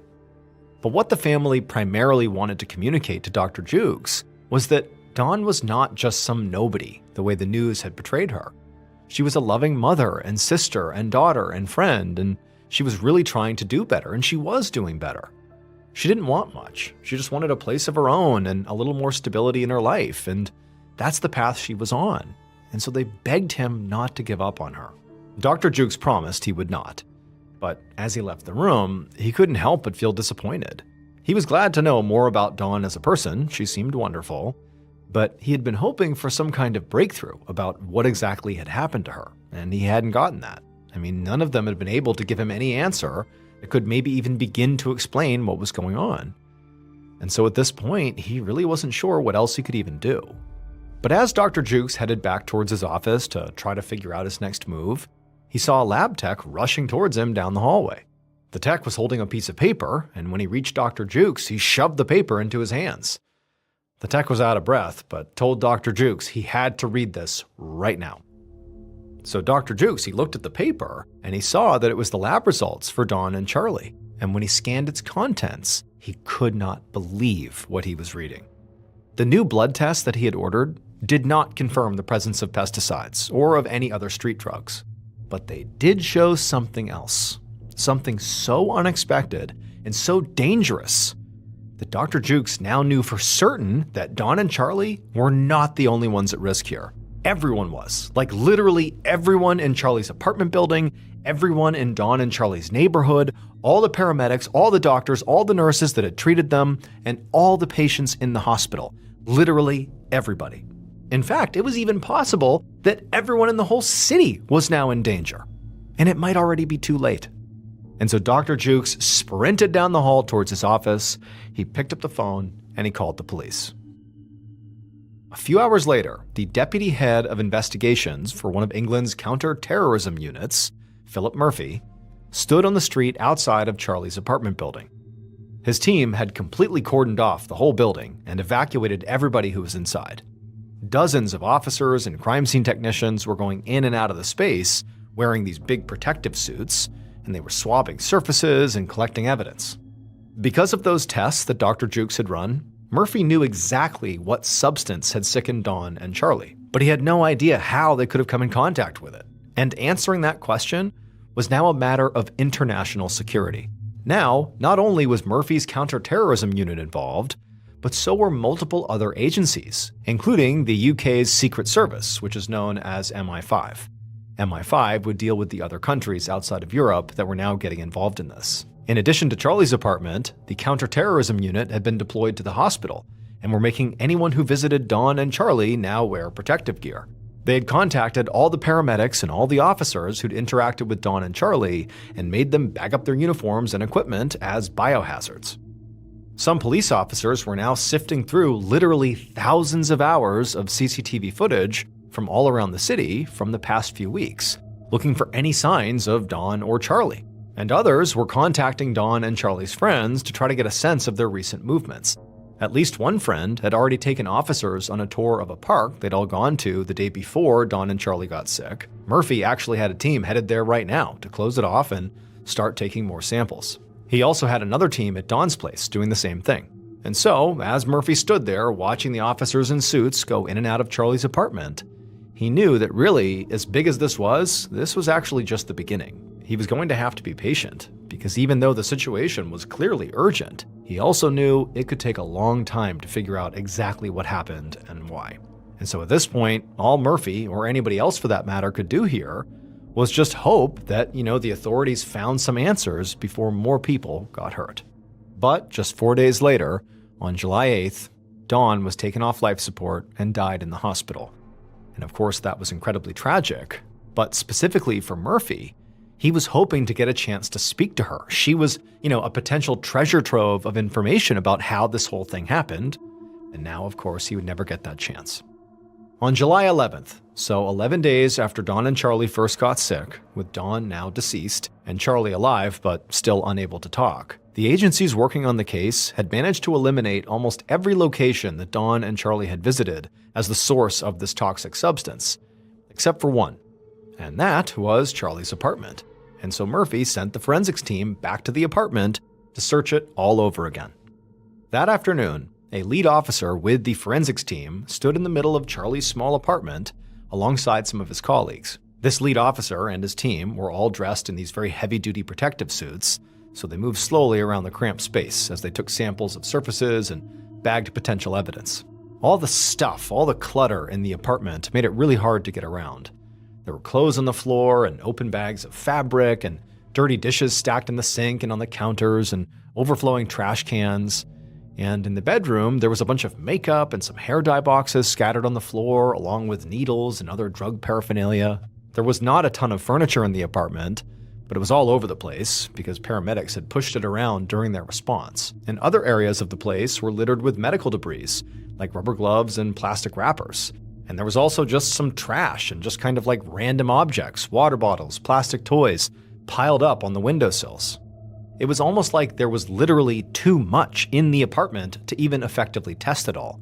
But as the lead officer walked around doing his best to, identify things to be tested, something on a counter caught his eye.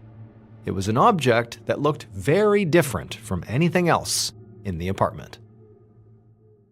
Now, to understand what happened to Don and Charlie, you have to go back in time to 3.5 months before they got sick, when an unrelated older man and a younger woman were found unresponsive on a park bench in Salisbury and brought to the Salisbury District Hospital, the same one that Don and Charlie would go to. Now, this older man and the young woman, when they came into the hospital, they were experiencing seizures and they couldn't stop vomiting.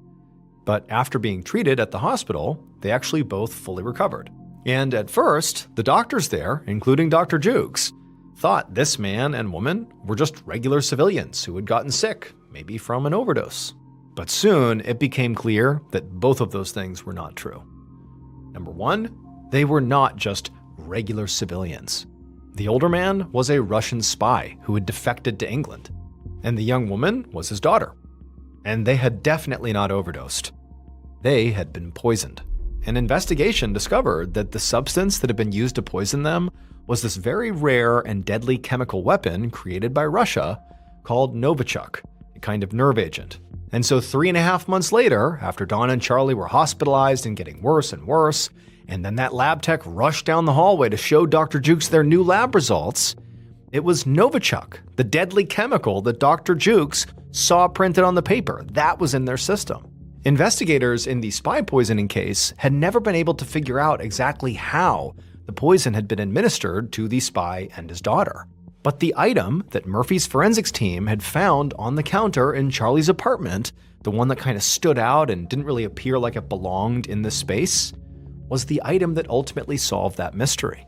It would turn out Charlie actually found the source of the poison, unintentionally. It was that brand new bottle of perfume that he had given to Dawn on the morning they both got sick. Because Charlie hadn't actually bought this gift at a store, he couldn't have afforded it. Instead, he had found it in a dumpster during one of his many dumpster diving excursions. And that dumpster just so happened to be the exact same dumpster where a Russian agent had discarded the poison perfume after the attempted assassination. So when Dawn accepted Charlie's gift and sprayed it on her wrists in excitement, she had accidentally exposed herself and Charlie to the deadly nerve agent. Charlie would eventually recover from his exposure to Novichok. As for the 3 Russian agents that authorities suspect were involved in this thing, they went back to Russia and have never been prosecuted. And Russia has denied involvement in the poisoning.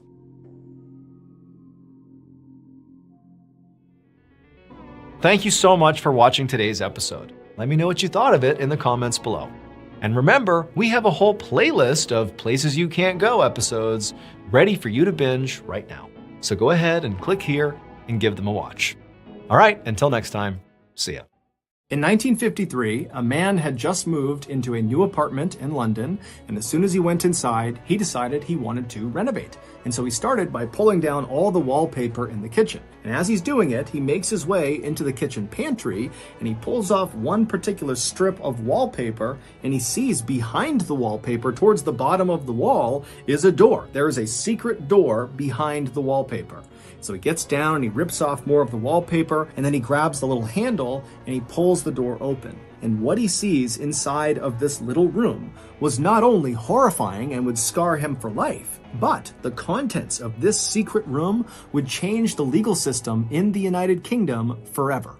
But before we get into today's story, if you're a fan of the strange, dark, and mysterious delivered in story format, then you've come to the right place because that's all we do, and we upload once a week. So if that's of interest to you, when the like button asks you to spray sunscreen on their back, gladly agree, but instead of sunscreen, use blue spray paint. Also, please subscribe to our channel and turn on all notifications so you don't miss any of our weekly uploads. Okay, let's get into today's story.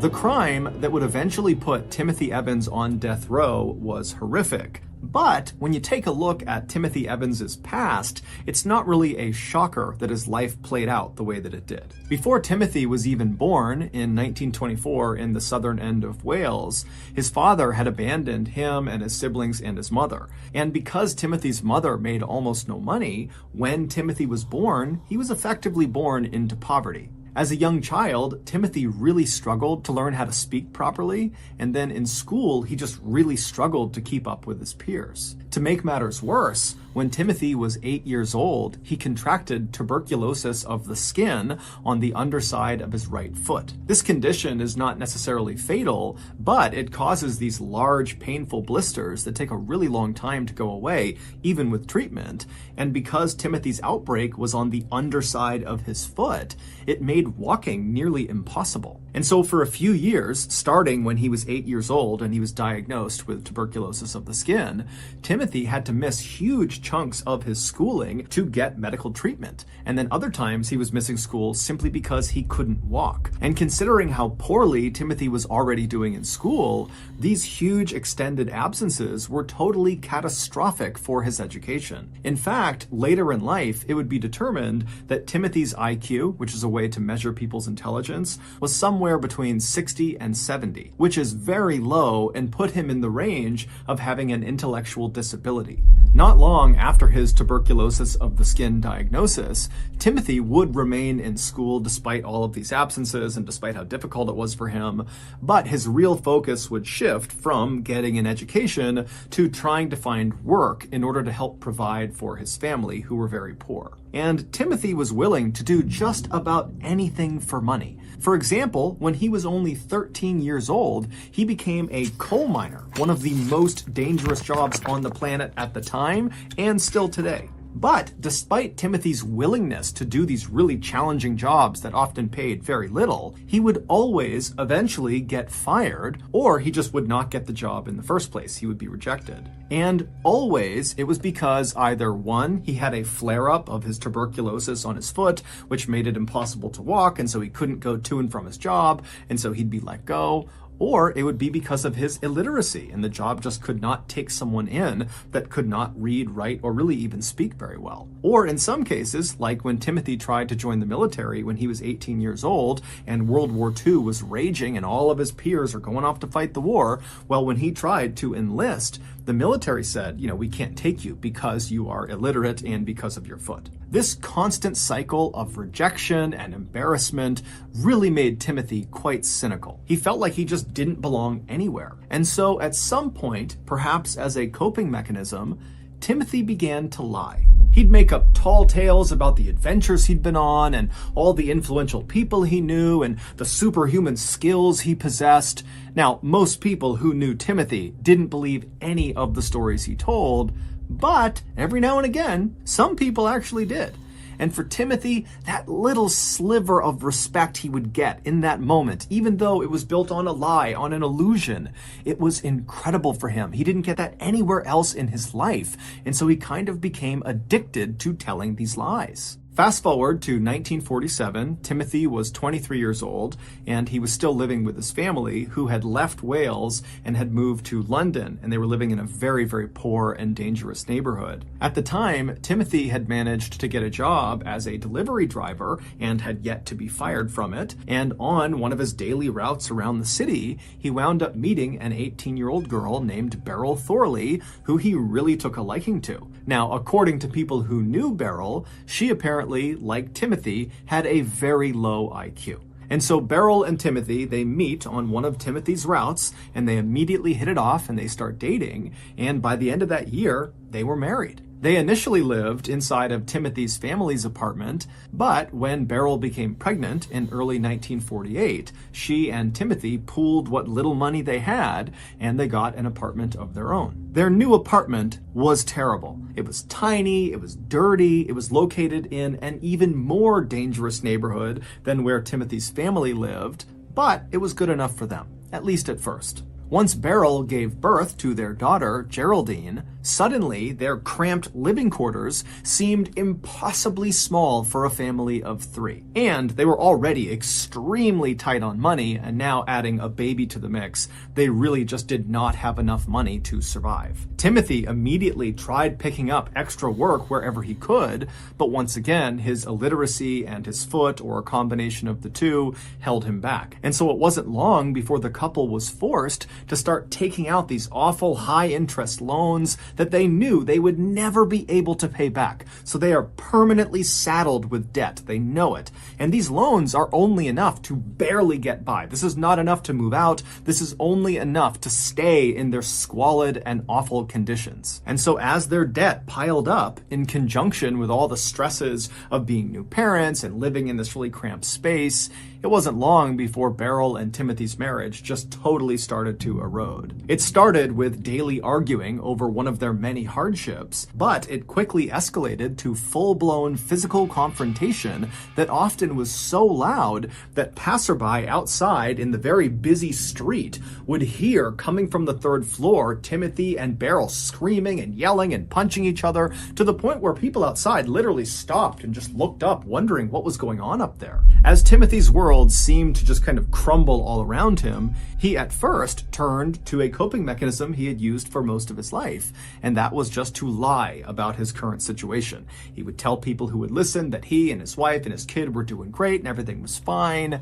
But, behind closed doors, that wasn't true at all, and so that coping mechanism really didn't do a lot for him. And so Timothy eventually turned to alcohol to cope with his misery. But the alcohol would only make the situation worse because it was yet another thing for his wife to be mad at him about, and he was depressed all the time, and it was eating away at their non-existent budget to pay for all this alcohol. And so Timothy would turn to yet another source for comfort, but it would be a very unlikely source of comfort.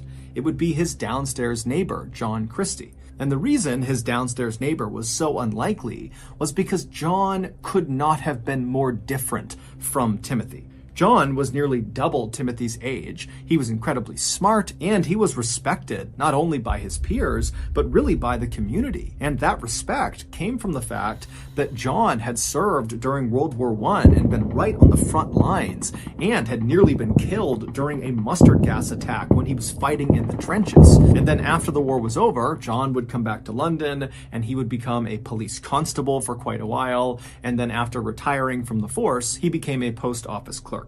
But despite John and Timothy's vast differences, there was one thing they had in common: marital problems. John and his wife Ethel had gotten married back in 1920, so 4 years before Timothy had even been born. But at some point early on in their marriage, the couple had split up. They didn't get divorced, but they separated, and they lived totally apart for a while. But in 1934, the couple would finally reconcile, and that's when they moved into the ground floor apartment of the apartment building that Timothy and Beryl would move into years later. So, years later, when John is sitting in his apartment and he can hear coming from the 3rd floor, like everybody else in the general vicinity, the sound of Timothy and Beryl fighting like crazy up in their apartment, John decided, with his experience with reconciling with his wife, that he ought to reach out to that young man, Timothy, and offer him some advice, or at the very least, be a friendly sounding board. And so John would eventually strike up a conversation with Timothy one day when they were passing each other,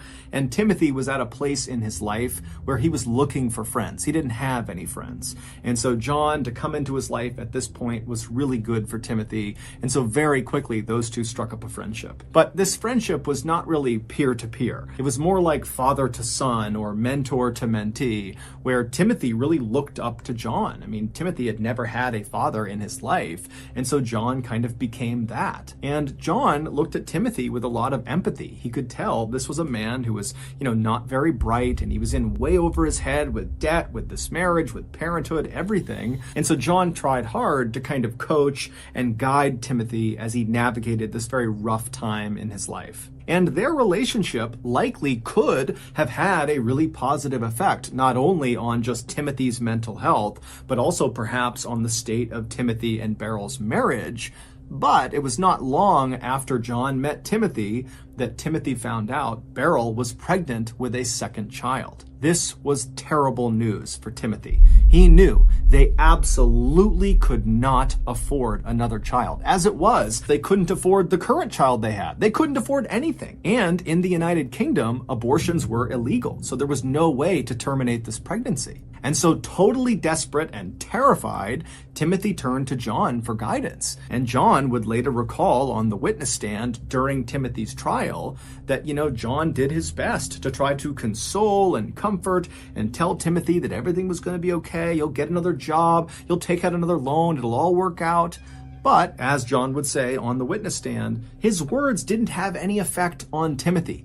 Timothy, by the time he came to John, was totally inconsolable, he was desperate, and he was unhinged. And so John started to suspect that Timothy might do something really drastic to make his troubles go away. And John would be correct.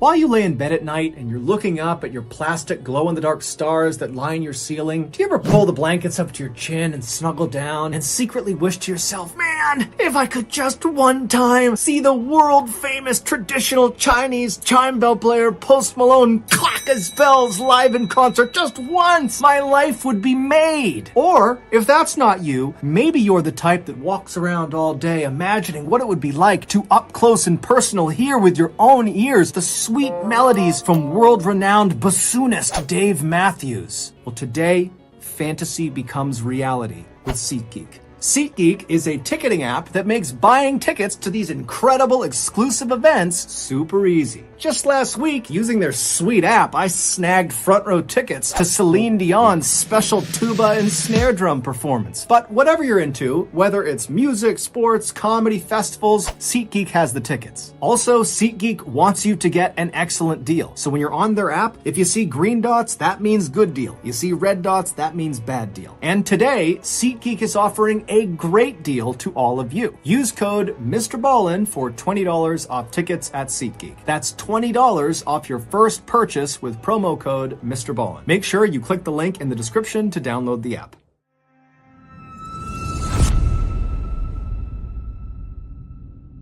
A few weeks later, on November 30th, 1949, a very disheveled-looking Timothy wandered into a local police station in Wales, not far from where he had grown up, and he would confess to the police that he had killed his wife. He would tell the police that he had given Beryl a poison that was apparently designed to abort her fetus, but this poison was too strong and it had killed Beryl. And then after she was dead, Timothy said he panicked, and so he took her body and he dumped her down the sewer that was outside of their apartment building. And then he arranged for his daughter, Geraldine, to go stay with some people in London while Timothy fled to Wales. But after getting to Wales, Timothy said his guilty conscience was just too much, and so he turned himself in. The police immediately arrested Timothy and they brought him back to London. And then once he was in a cell in London, London detectives went out to Timothy's apartment building and they went to the manhole cover that led down into the sewer that was right outside of the apartment building, and right away they noticed something odd. They were not able to get the lid off of the sewer. It was just too heavy. It would move, but one man couldn't do it. And so after 3 police officers, they all got down, they were barely able to get this lid up and off of the top of the sewer. And then when they went down into the sewer, there was no body. There was nothing down there. And so when detectives went back to Timothy in the London jail cell and they confronted him with this revelation that, no, she's not in there, Timothy would kind of squirm a little bit, and then he would totally change his story. He would tell police that it was not he who gave Beryl this poison that ended up killing her.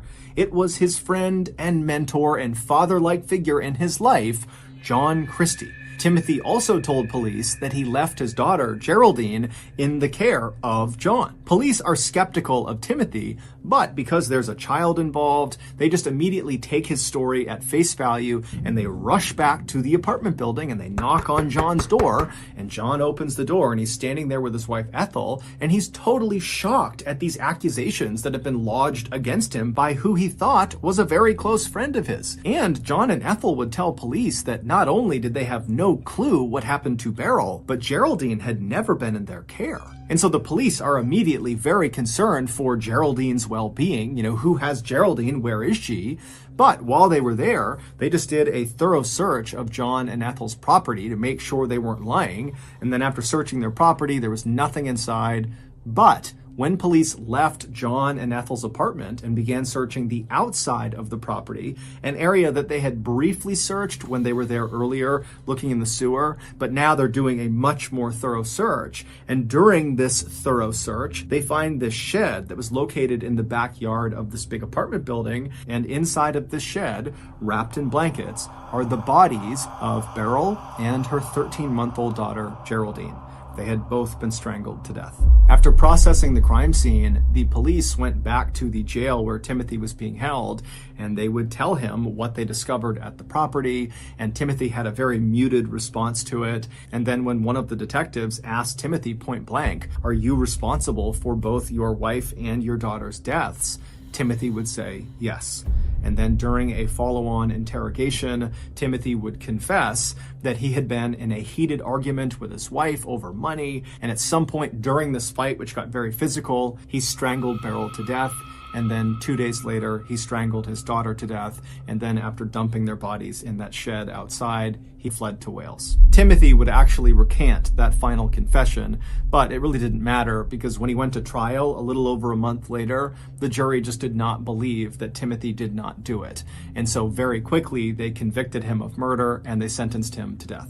Just 3 months after his conviction, so on March 9th, 1950, Timothy would find himself sitting inside of the so-called condemned suite at Pentonville Prison in London. He was shackled to this table with guards sitting on either side of him in this very small cell, and then right next to him was this wall that kind of ran down the side of the cell, and on the other side of that wall was the execution chamber. And so as Timothy would have been sitting at this table, suddenly the cell door that led into the holding area would have flung open.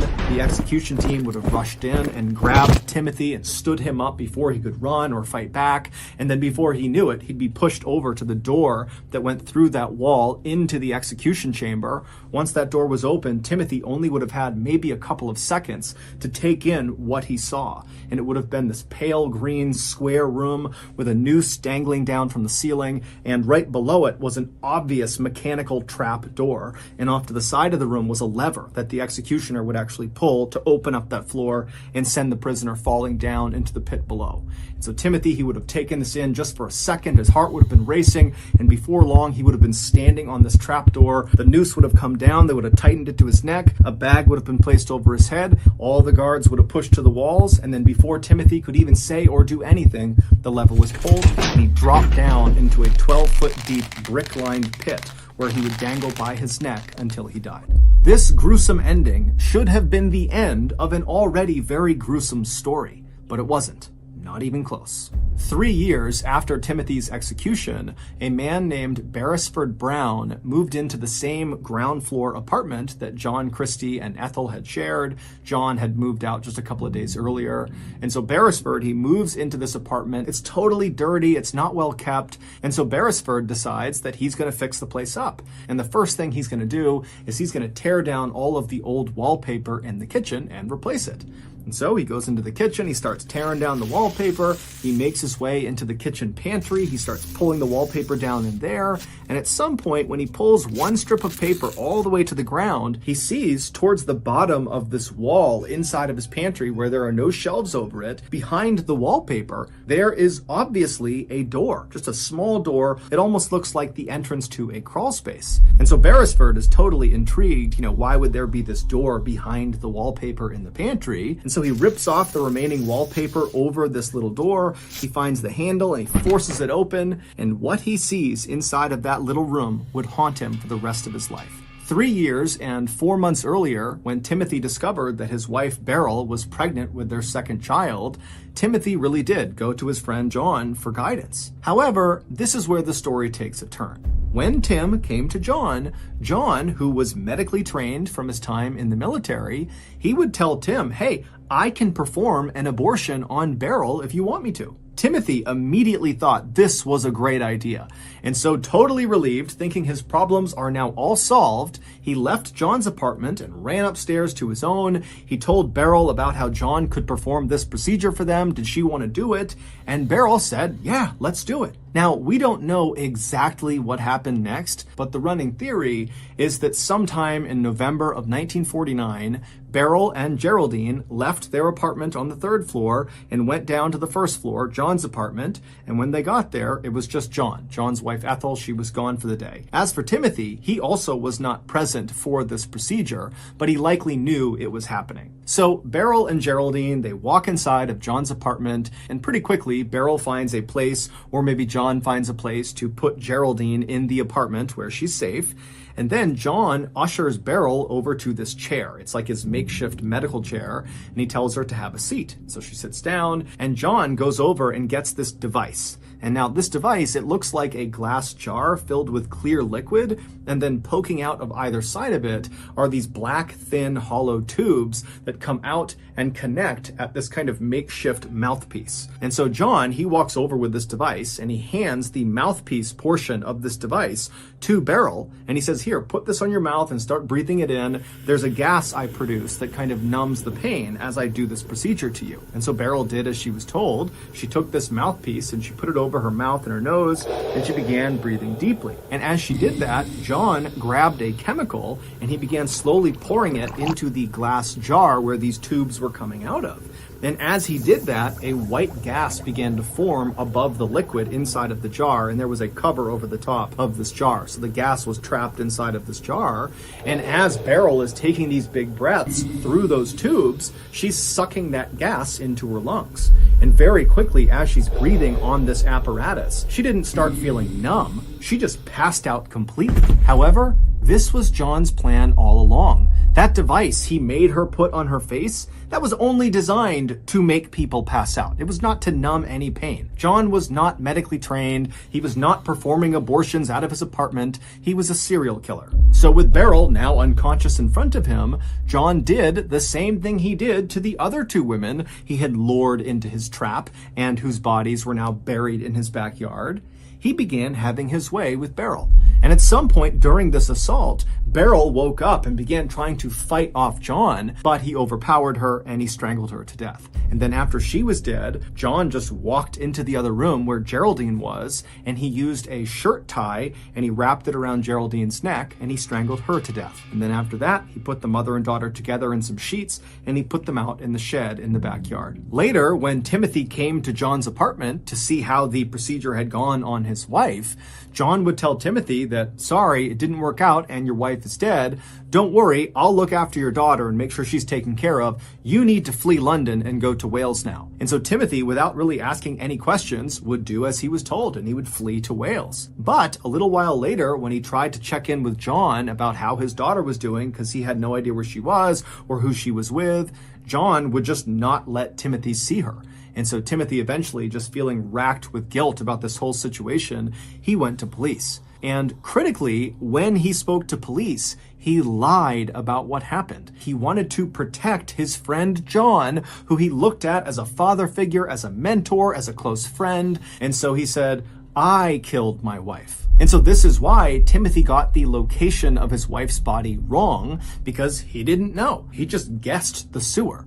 And so that explains why when they got over to the sewer, not only was it empty, but it seemed totally impossible that anybody could have lifted this manhole cover on their own. It was too heavy. Then, after police discovered Beryl and Geraldine's body, and they went back to the London jail and told Timothy, that was the first time he found out what had happened to his daughter. Because to that point, Tim really did believe that John had just been taking care of Geraldine, or John had handed off his child to somebody else who was taking care of Geraldine. But either way, Geraldine was okay. So he's just been told she's not okay, she's dead as well. His whole family is gone. And so Tim was almost certainly in shock. And so he's sitting there with that sort of muted response as detectives are asking him, are you responsible for your wife and your child's death? And so Tim would say yes, but it's unclear if Tim actually understood their question or if he understood the implications of their question. He might have just been saying, I feel guilty about the fact that my family is dead, not that he literally killed both his wife and daughter. But when Tim finally kind of snapped out of it and really began trying to tell the truth that John was responsible, nobody believed him because his credibility was totally destroyed because the first thing he did when he went to police was lie about what happened. And when police dug into Timothy's history a little bit, they saw he was a compulsive liar. Everybody said, oh, Timothy tells tall tales, that's just what he does. And making things even worse for Timothy was the fact that he had a very clear motive for why he might harm his family. He was under crippling debt, and his relationship with his wife was incredibly toxic and often became physical, and there were lots of witnesses to that. During Timothy's trial, despite the fact that Timothy and his lawyers tried everything they could to point the finger at John Christie, saying, no, he's the guy responsible, because John was constantly on the witness stand and had this impeccable resume as this war hero and this police constable, and he was well respected and he was well spoken and he was smart, the jury completely believed him. He was the epitome of credible, whereas Timothy was the opposite. And so it was largely John, the real killer's testimony that actually put Timothy, the innocent man, on death row. Also, the police totally botched the investigation from the beginning because the police went into the investigation already completely convinced that Timothy was guilty. This was an open and shut case, and us gathering evidence and doing all this didn't really matter because Timothy was the guy. And so because the police were so focused on Timothy, they were blind to really obvious things all around them. For example, during their several searches of the apartment complex, both inside and out, a dog ran into the backyard and actually dug up one of the skeletons from one of those two women that John had killed years earlier and buried out there. And so a human skull and a human leg bone were visible outside as police are walking around. John was able to grab the skull and chuck it next door into a burned out building, but the leg bone was literally propped up against the side of the backyard in plain view. Nobody caught it. The police are also believed to have coerced Timothy into signing his final confession, where he says, I not only killed my wife, but I also killed my daughter. There's even some speculation that the police literally signed it for him, that they forged the entire document. And so Timothy gets hauled off and executed. Meanwhile, John, the real killer, just keeps on killing. He would murder at least 4 more women, including his wife, Ethel, using the same technique, the gas machine followed by strangulation. And it was during the time that he killed these last 4 victims that we know about that John became increasingly turned on by death itself. And so that was why he stuffed his wife's body right underneath the floorboards in his kitchen, and he stuffed those other 3 women inside of that tiny little room behind that secret door in the pantry, so that all day long as he was in his apartment, it constantly smelled of decomposing flesh. After Beresford Brown opened that secret door in the kitchen pantry and discovered those 3 women's bodies smashed inside of there,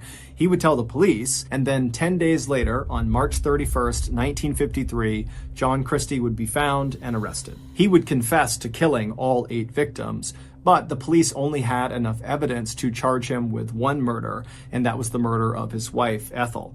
But he was found guilty of that, and it was enough to warrant a death sentence. On July 15th of that year, at about 9 a.m., John Christie found himself sitting in the same condemned suite at Pentonville Prison that Timothy Evans had been sitting in 3.5 years earlier. Then, moments later, the door behind John opened up. The same execution team that killed Timothy Evans came inside, they grabbed John, they hoisted him up, they moved him over to the door that led into the execution chamber. The door flung swung open and John got his first look at the gallows. They rushed him over to the middle of the room. They pulled the noose down, tied it tight around his neck. They put the bag down over his head. All the guards stepped to the side. And then right as the executioner is about to pull down the lever, John, out of the blue, says, "Wait, my nose itches." To which the executioner just said, "It won't bother you for long." And then he pulled the switch. Due in large part to the massive injustice in this case, where an obviously innocent man was carted off and executed, the UK would suspend the death penalty in 1965, and then in 1969, they would abolish it entirely. Between those two dates, in 1966, Timothy would receive a posthumous pardon for the murder of his family, meaning he is officially an innocent man. So that's going to do it. If you got something out of today's episode and you haven't done this already, when the like button asks you to spray sunscreen on their back, gladly agree, but instead of sunscreen, use blue spray paint. Also, please subscribe to our channel and turn on all notifications so you don't miss any of our weekly uploads. We now have a podcast called the MrBallen's Podcast that uploads exclusive content on Monday mornings, and on Thursday mornings, we upload remastered audio from our best YouTube videos. Again, the podcast is just called MrBallen's Podcast, and it's available on Spotify, Apple Podcasts, Amazon, Google, basically anywhere you find podcasts, you can find this one. We now have a registered 501c3 charitable organization called the MrBallen's Foundation that makes it as easy as possible for you to join me, my family, and my team in supporting those whose lives have been most affected by violent and heinous crime. Monthly donors to the MrBallen's Foundation Honor Them Society will receive free gifts and exclusive invites to special live events. But the real reward is helping to create a new ending to the story for victims of violent crime. Go to MrBallen.Foundation and click on Get Involved to join the Honor Them Society today. We also have 2 additional YouTube channels. One is called MrBallen Shorts. The other is called MrBallen en Español. We also post near daily content on Facebook and Snapchat. Both of those channels are just called MrBallen. If you want to get in touch with me, please follow me on any major social media platform and then send me a direct message. My username is just @MrBallen, and I really do read the majority of my DMs. We also have some really cool merchandise, so head on over to shopmrballen.com to have a look. And if you have a story suggestion, please submit it to our subreddit just called MrBallen. It's linked in the description below. So whether I see you on Twitter, Instagram, TikTok, Reddit, YouTube, Facebook, other YouTube channels, the podcast, wherever, just know that I really appreciate your support. And until next time, that's going to do it. See ya. Today, we have 2 stories about people who finally got to attend an event that they'd been working toward for years, but in both cases, actually going to these events would turn out to be the biggest mistakes of their lives. But before we get into today's stories, if you're a fan of the strange, dark, and mysterious delivered in story format, then you've come to the right place, because that's all we do, and we upload 2, 3, even 4 times every week. So if that's of interest to you, please offer to shovel the snow off the like button's driveway. But be sure to shovel the snow directly into their car. Also, please subscribe to our channel and turn on all notifications so you don't miss any of our weekly uploads. Okay, let's get into our first story called The Evidence.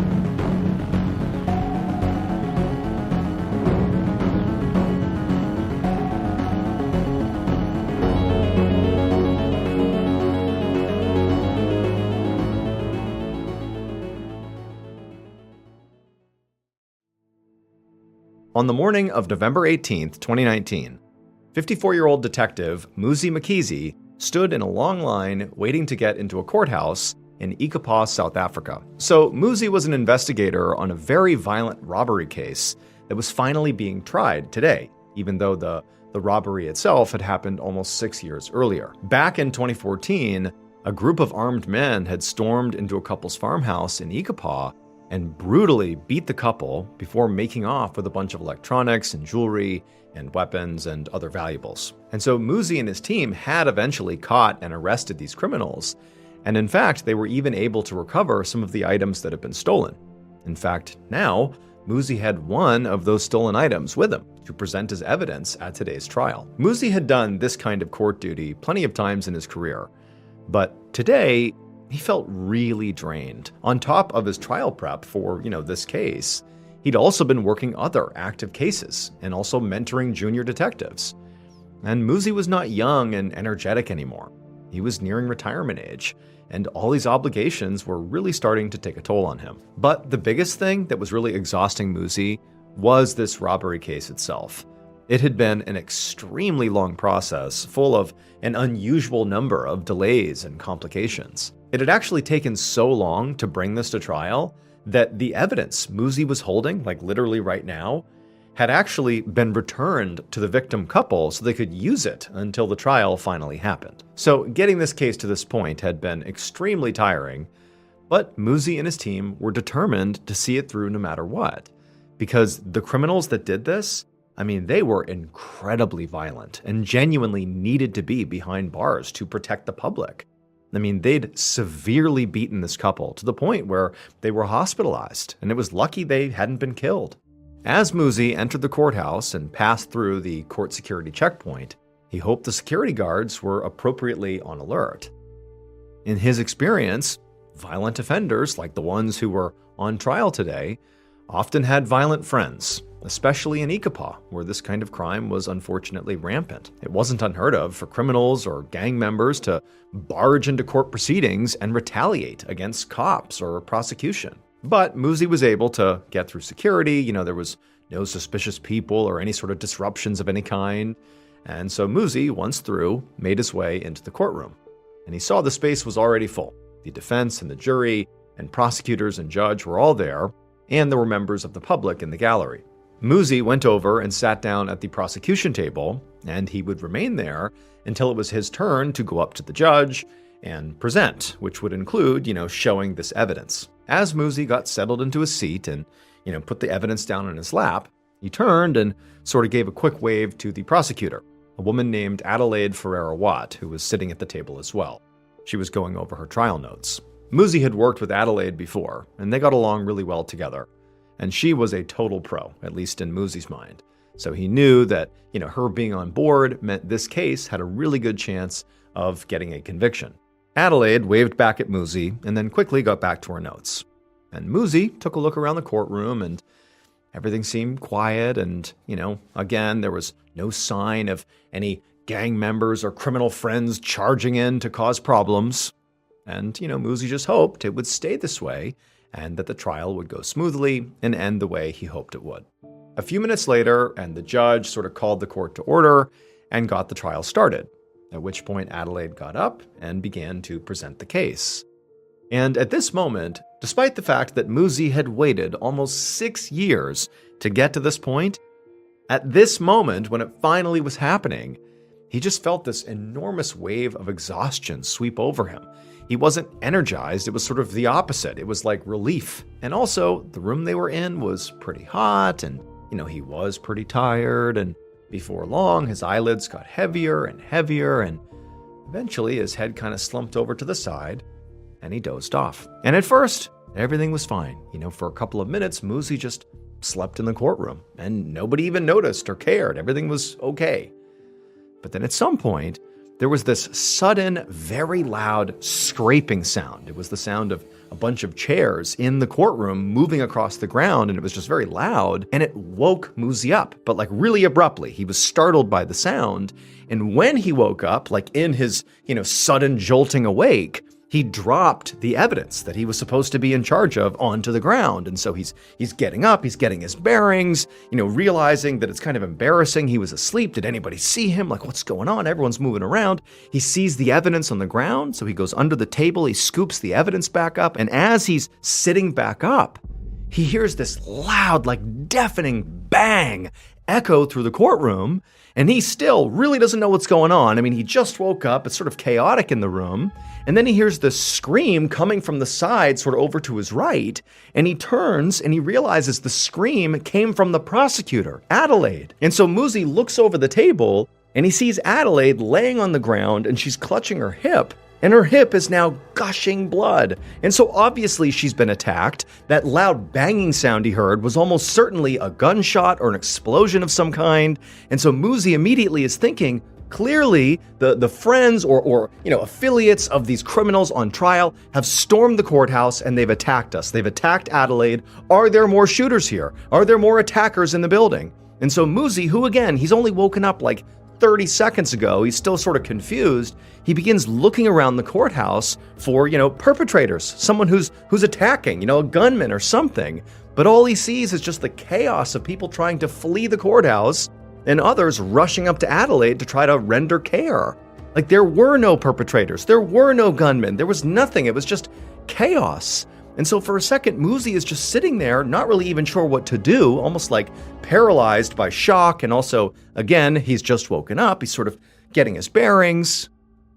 And then he thinks of something, he's looking around the courthouse, this crazy scene, and he realizes that there is no gunman, there's no perpetrator, there's nobody, there's nothing. Which can only mean one thing. So to understand what happened inside of that courtroom, you first have to understand something about South African police procedure. And that is that in South Africa, as in most countries, after evidence is taken from the scene of a crime, it's examined and determined to be safe and then transferred to an exhibit room until it's time for trial. However, unlike in other parts of the world, in South Africa, there are exceptions to this procedure.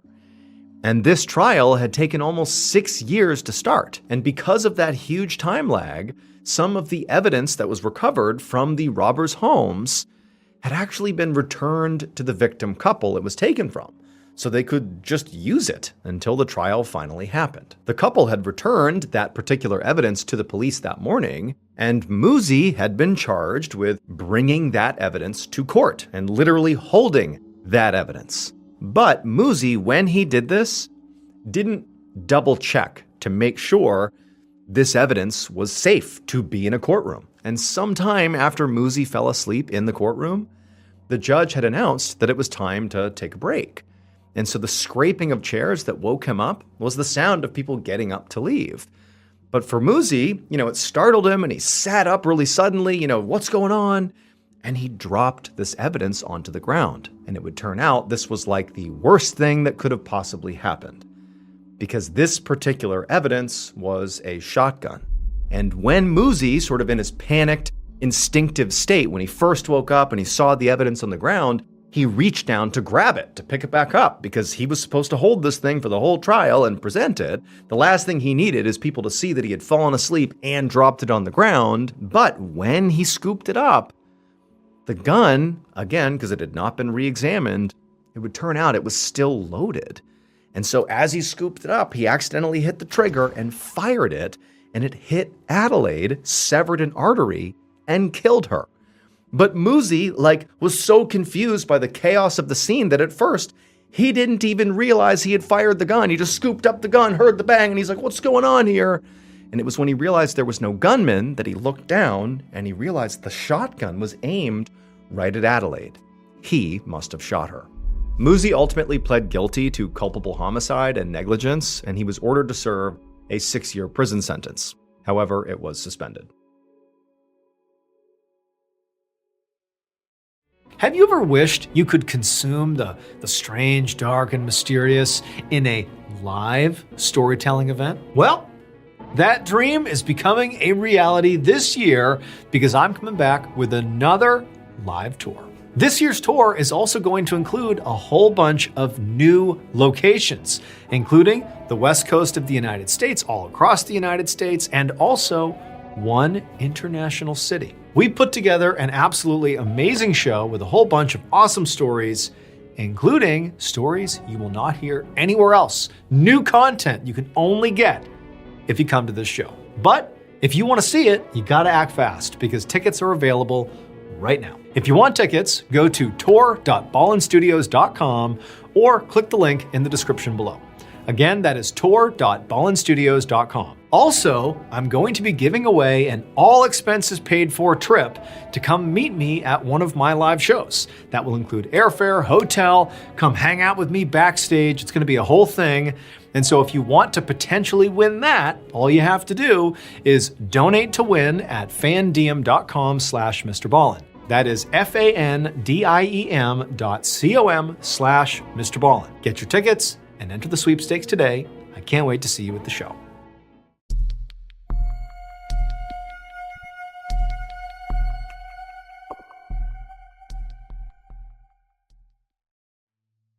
On the morning of July 14th, 1912, a 21-year-old athlete named Francisco Lazaro stood in his hotel room in Stockholm, Sweden, getting dressed and ready for the day. And he was in Sweden to run the marathon in the Olympics. So a marathon is a race that covers exactly 26.2 miles. And for elite runners, it usually takes them between 2 and 3 hours to finish. Lazaro was representing Portugal. And this was actually a really big deal. This was his home country's very first Olympics, which meant Lazaro was one of only a few Portuguese athletes at the Games. And Lazaro believed that out of all of those people, all those other Portuguese athletes, he actually stood the best chance at bringing home an actual medal. So Lazaro had a chance to do something really historic for his country. And realistically, he wasn't even that nervous because he knew he was a truly elite, incredible runner. Even though he was just 21 years old, Lazaro had already won 3 huge marathons in Portugal. So he was already a star back home. But he knew that if he wanted to win on the world stage, he would need to come extremely prepared. So that's exactly what he'd done. He'd trained for months, obviously. He'd also recently gotten a medical exam to confirm that he was very healthy. And he'd even begun thinking about, little ways that he could potentially give himself a boost, like how to fuel, what to put in his body and even what to put on his body. I mean, even the smallest detail, like a shirt that wasn't breathable or eating something that kind of sat heavily in his stomach, could make the difference between winning or losing. Because again, this is like the world's best runners. Any little edge, he was going to take it. So now, Lazaro spent the next hour putting on the very specific clothes that he had selected for this race, and also eating a perfectly balanced light meal containing carbohydrates and protein, basically exactly what he had mapped out to help him in this race. He'd been warned that it was supposed to be very, very hot today on race day.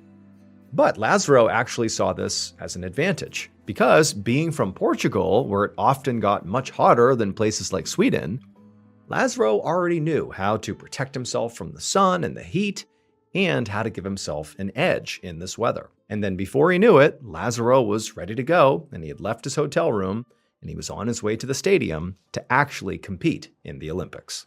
A few hours later, on a Monday morning in February of 2003, a man in suburban France got a phone call from a number that he recognized, so he answered it. But instead of the familiar voice he expected, all he heard on the other end was static and muffled voices somewhere in the background. He put his phone on speaker mode so his wife could listen, and the two of them listened closely to figure out, who's calling me? What is this? And as they listened, they were able to barely make out a conversation happening between 2 women who they didn't know.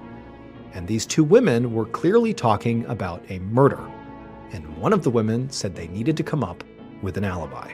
But before we get into today's story, if you're a fan of the strange, dark, and mysterious delivered in story format, then you've come to the right place, because that's all we do, and we upload 2, 3, even 4 times every week. So if that's of interest to you, in the dead of winter, sneak into the Like Button's house and cut off all the sleeves to their coats and jackets. Also, please subscribe to our channel and turn on all notifications so you don't miss any of our weekly uploads. Okay, let's get into today's story.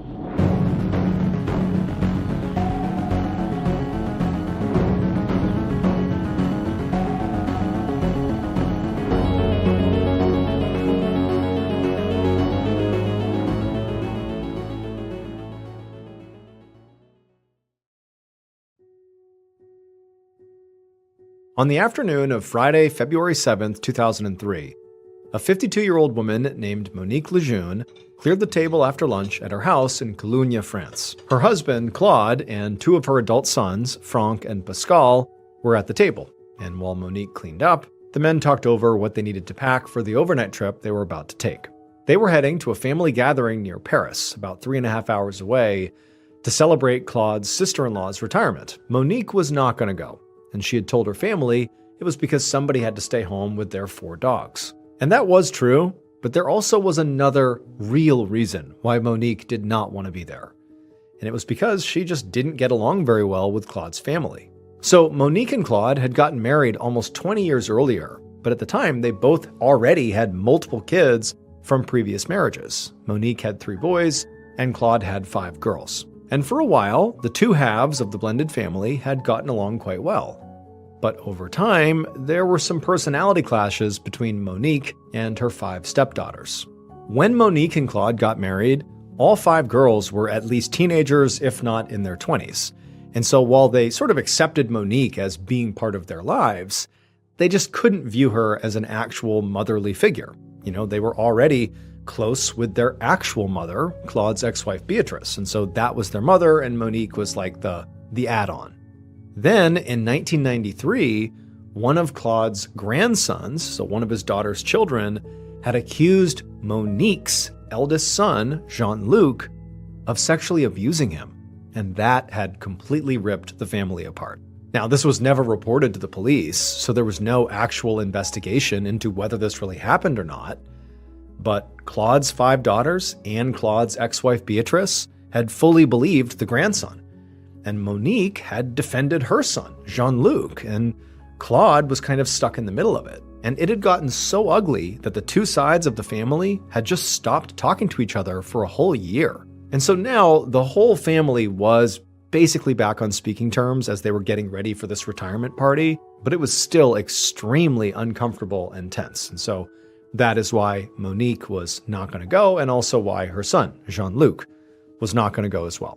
Finally, around 3 p.m., as Claude and the 2 sons wheeled their suitcases out to the car, Monique went to the front door and she said goodbye to them and then watched as they hopped in the car and drove off. A few hours later, around 6:30 p.m., Monique heard a knock on the front door. And when she opened it, it was her son, Jean-Luc, and he was standing there holding up his bicycle. He told his mom he was just stopping by on his way home from work.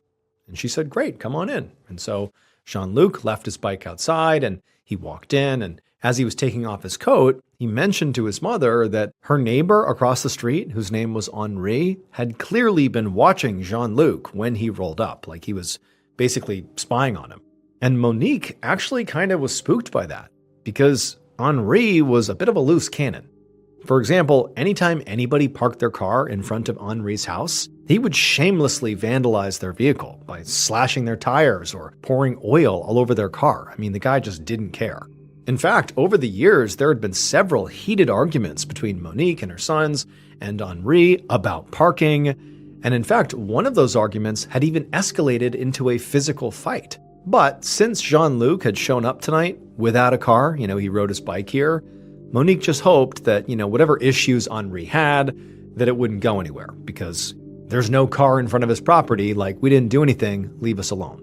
Monique led her son into the kitchen, where she poured 2 glasses of sparkling wine, and then the two just sat there and chatted for about half an hour, and then Monique gave her son a haircut, and then around 7:05, Jean-Luc said goodbye to his mom. He went outside, hopped on his bike, which had not had its tires slashed by Henri, and he left to go to his apartment with his wife to have dinner.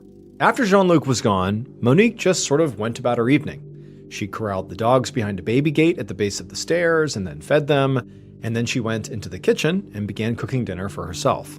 But then, a little while later, at around 7:30 p.m., Monique heard another knock on the door.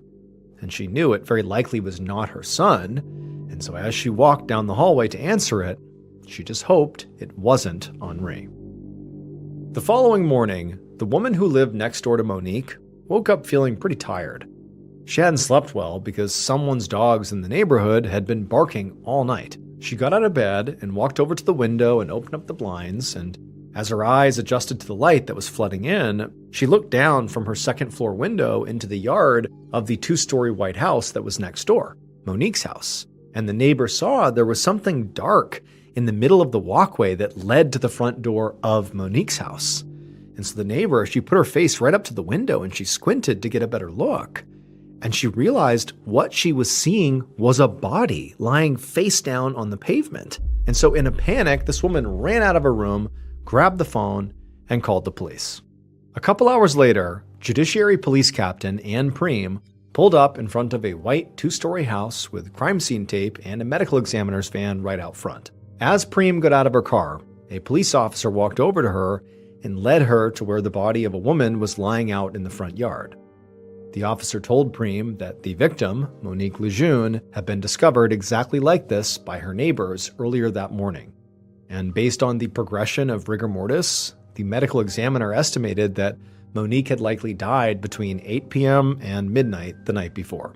Prem bent down to get a better look at the body, but even before getting up close, she knew this woman had sustained just gruesome injuries. There was blood all over Monique's face and her clothes, and her torso appeared completely ripped apart by what appeared to be stab wounds. Prem guessed, just from looking at the scene, that this woman must have been murdered and likely was stabbed, just at first glance, at least a dozen times. Prem also noticed pretty obvious defense wounds all over Monique's hands and forearms, which certainly suggested again that she was murdered and that Monique had put up a pretty good fight against her killer.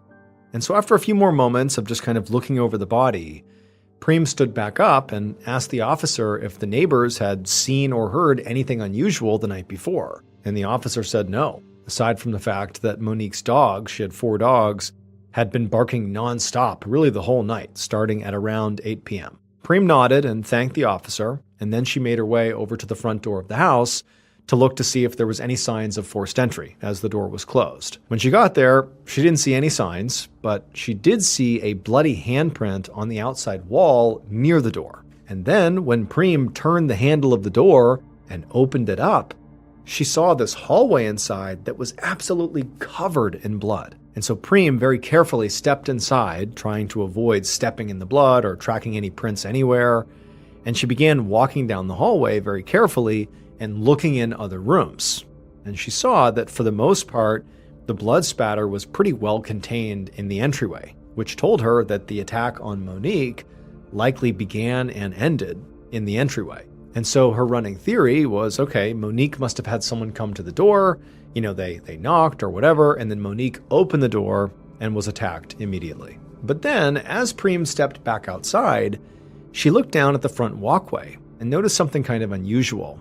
Despite all the blood right inside the front door, there was no blood at all on the walkway between the door and the spot where Monique's body was found. And just from the amount of blood that the victim had clearly lost inside the house, Prem doubted that she would have been capable of running out into the yard after the attack. So she had to wonder if maybe the body had been moved post-mortem.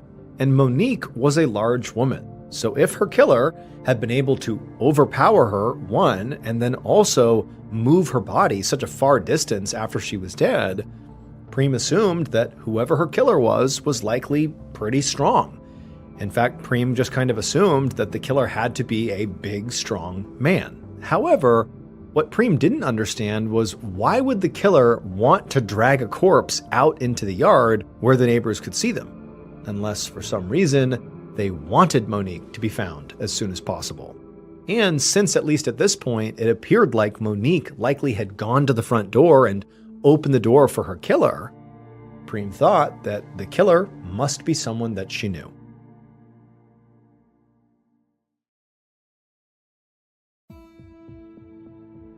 Around noon on that same day, so February 8th, 2003, Police Captain Anne Prem was about to go next door and speak to one of Monique's neighbors herself when suddenly a car pulled up at the curb and 3 men climbed out looking completely shocked and very concerned. By this point, Prem had learned from the neighbors that Monique had a husband and also adult sons, and so Prem assumed that these men must be them. So right away, Prem hurried down the walkway to cut the men off, to keep them from entering the crime scene. And the 3 men, they just began crowding around her, asking her, what's going on? Where's Monique? What's happened? And she told them that, unfortunately, Monique had been stabbed to death. And at first, all 3 of them just went completely silent. And then one of the sons, just began to cry. Prem then told them that they couldn't go into the house because it was still an active crime scene. So instead, she led them over to the curb, and they all sat down. Prem could tell the men were in shock, because as much as one man was crying, it just seemed like they couldn't even process what they were told. But it was important to find out what Monique's family knew as soon as possible.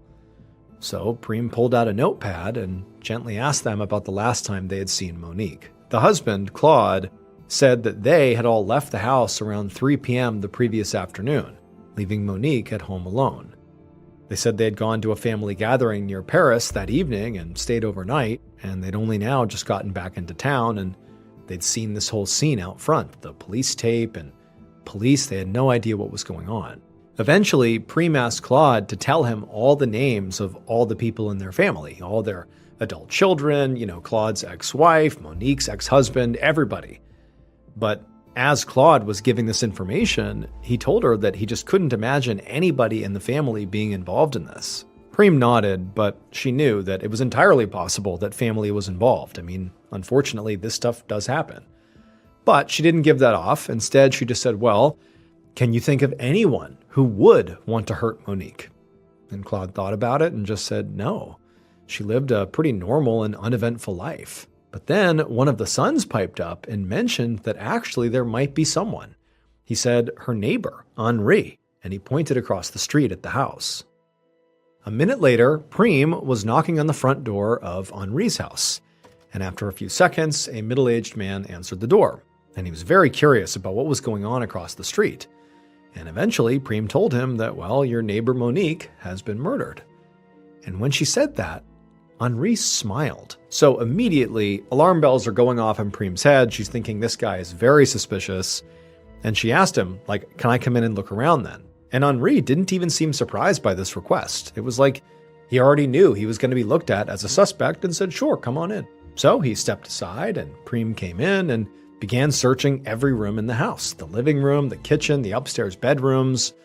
But despite looking everywhere, she didn't find any traces of blood or really anything else suspicious or unusual. So eventually, Preem made her way back into the living room where Henri was waiting, and she asked him, where were you the previous evening? And he told her very casually that, well, he and his wife were home.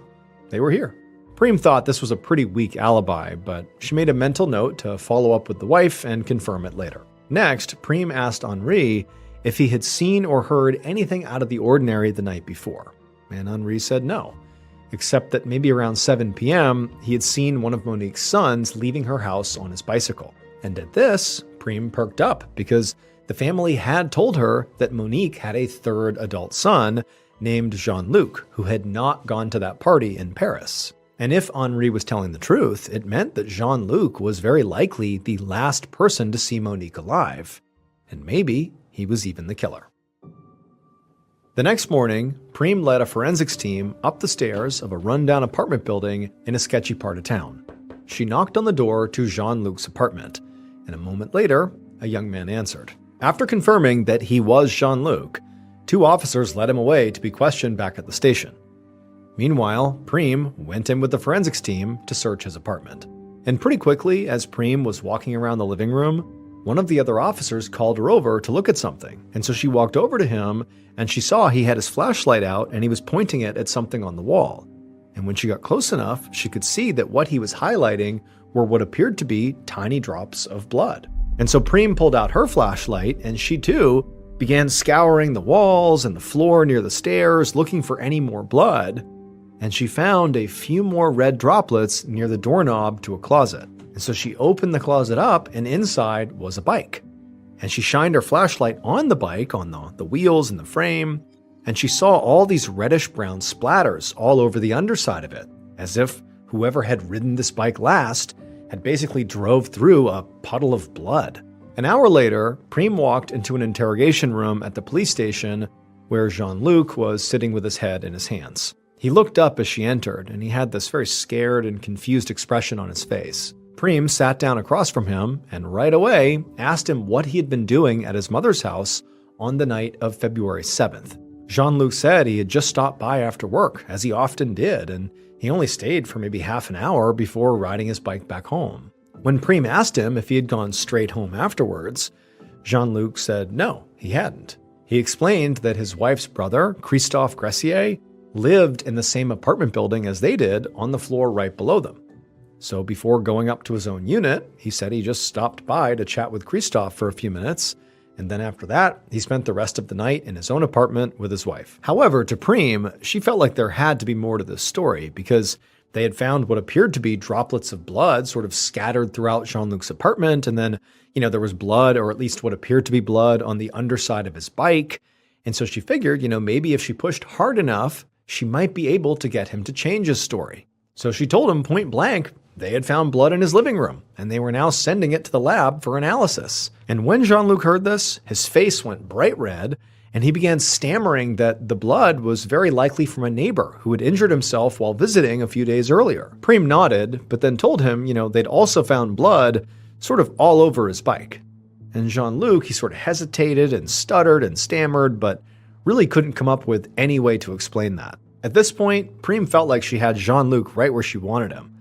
So she just told him to be quiet for a second and just roll up your sleeves so she could look at his arms. Prem knew, based on the defensive wounds on Monique's body, that she likely had fought back really hard, and she must have left at least a few scrapes or bruises on her killer. However, when Jean-Luc finally, rolled up his sleeves, Prem didn't see a single scratch or bruise on his hands or arms.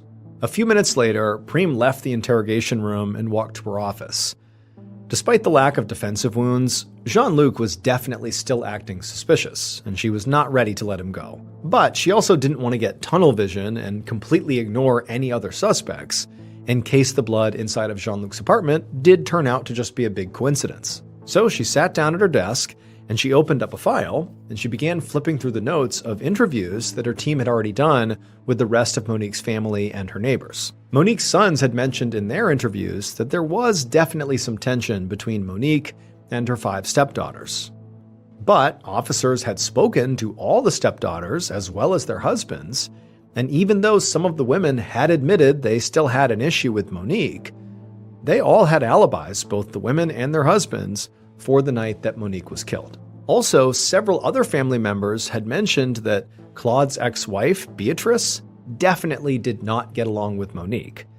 But officers had tracked down Beatrice, and she just didn't seem like a very strong suspect. Beatrice had said, for the most part, she and Monique, even if they didn't get along, they just stayed out of each other's way, and that they hadn't seen each other in over a month. And also, Beatrice was remarkably tiny and frail. She was barely 4 foot 9 inches tall and 58 years old and just seemed really weak. So it just seemed almost impossible that she could have overpowered the much larger Monique and inflicted the injuries that were inflicted on her and then dragged her out to the front yard. It just seemed sort of impossible. And so, even though she wasn't totally ruled out, for the most part she was. Just then, there was a knock on Prem's door. And when she looked up, she saw there was another officer standing there. And he told her there were 2 people here who wanted to speak to her. Prem nodded, and then a moment later, a very nervous-looking middle-aged man and woman came into the office. They sat down across the desk from Prem, and the man said they had information that could help with the Monique Lejeune investigation. Prem sat up and grabbed a notepad and said, "Okay, tell me what you got." And she began writing as the man explained that he was a co-worker of Christophe Gressier. And Prem immediately recognized that that was the name of Jean-Luc's brother-in-law, the one Jean-Luc said he had visited on the night Monique was killed. That was the person he saw apparently right after he left Monique's house. The man sitting across from Prem said that just a few hours ago, he'd gotten a call from Christophe's number. But when he answered it, all he could hear was a sort of muffled conversation between 2 women. And at first, this man thought what he was hearing was just an accidental call, maybe by Christophe's kid who was just pressing buttons at random.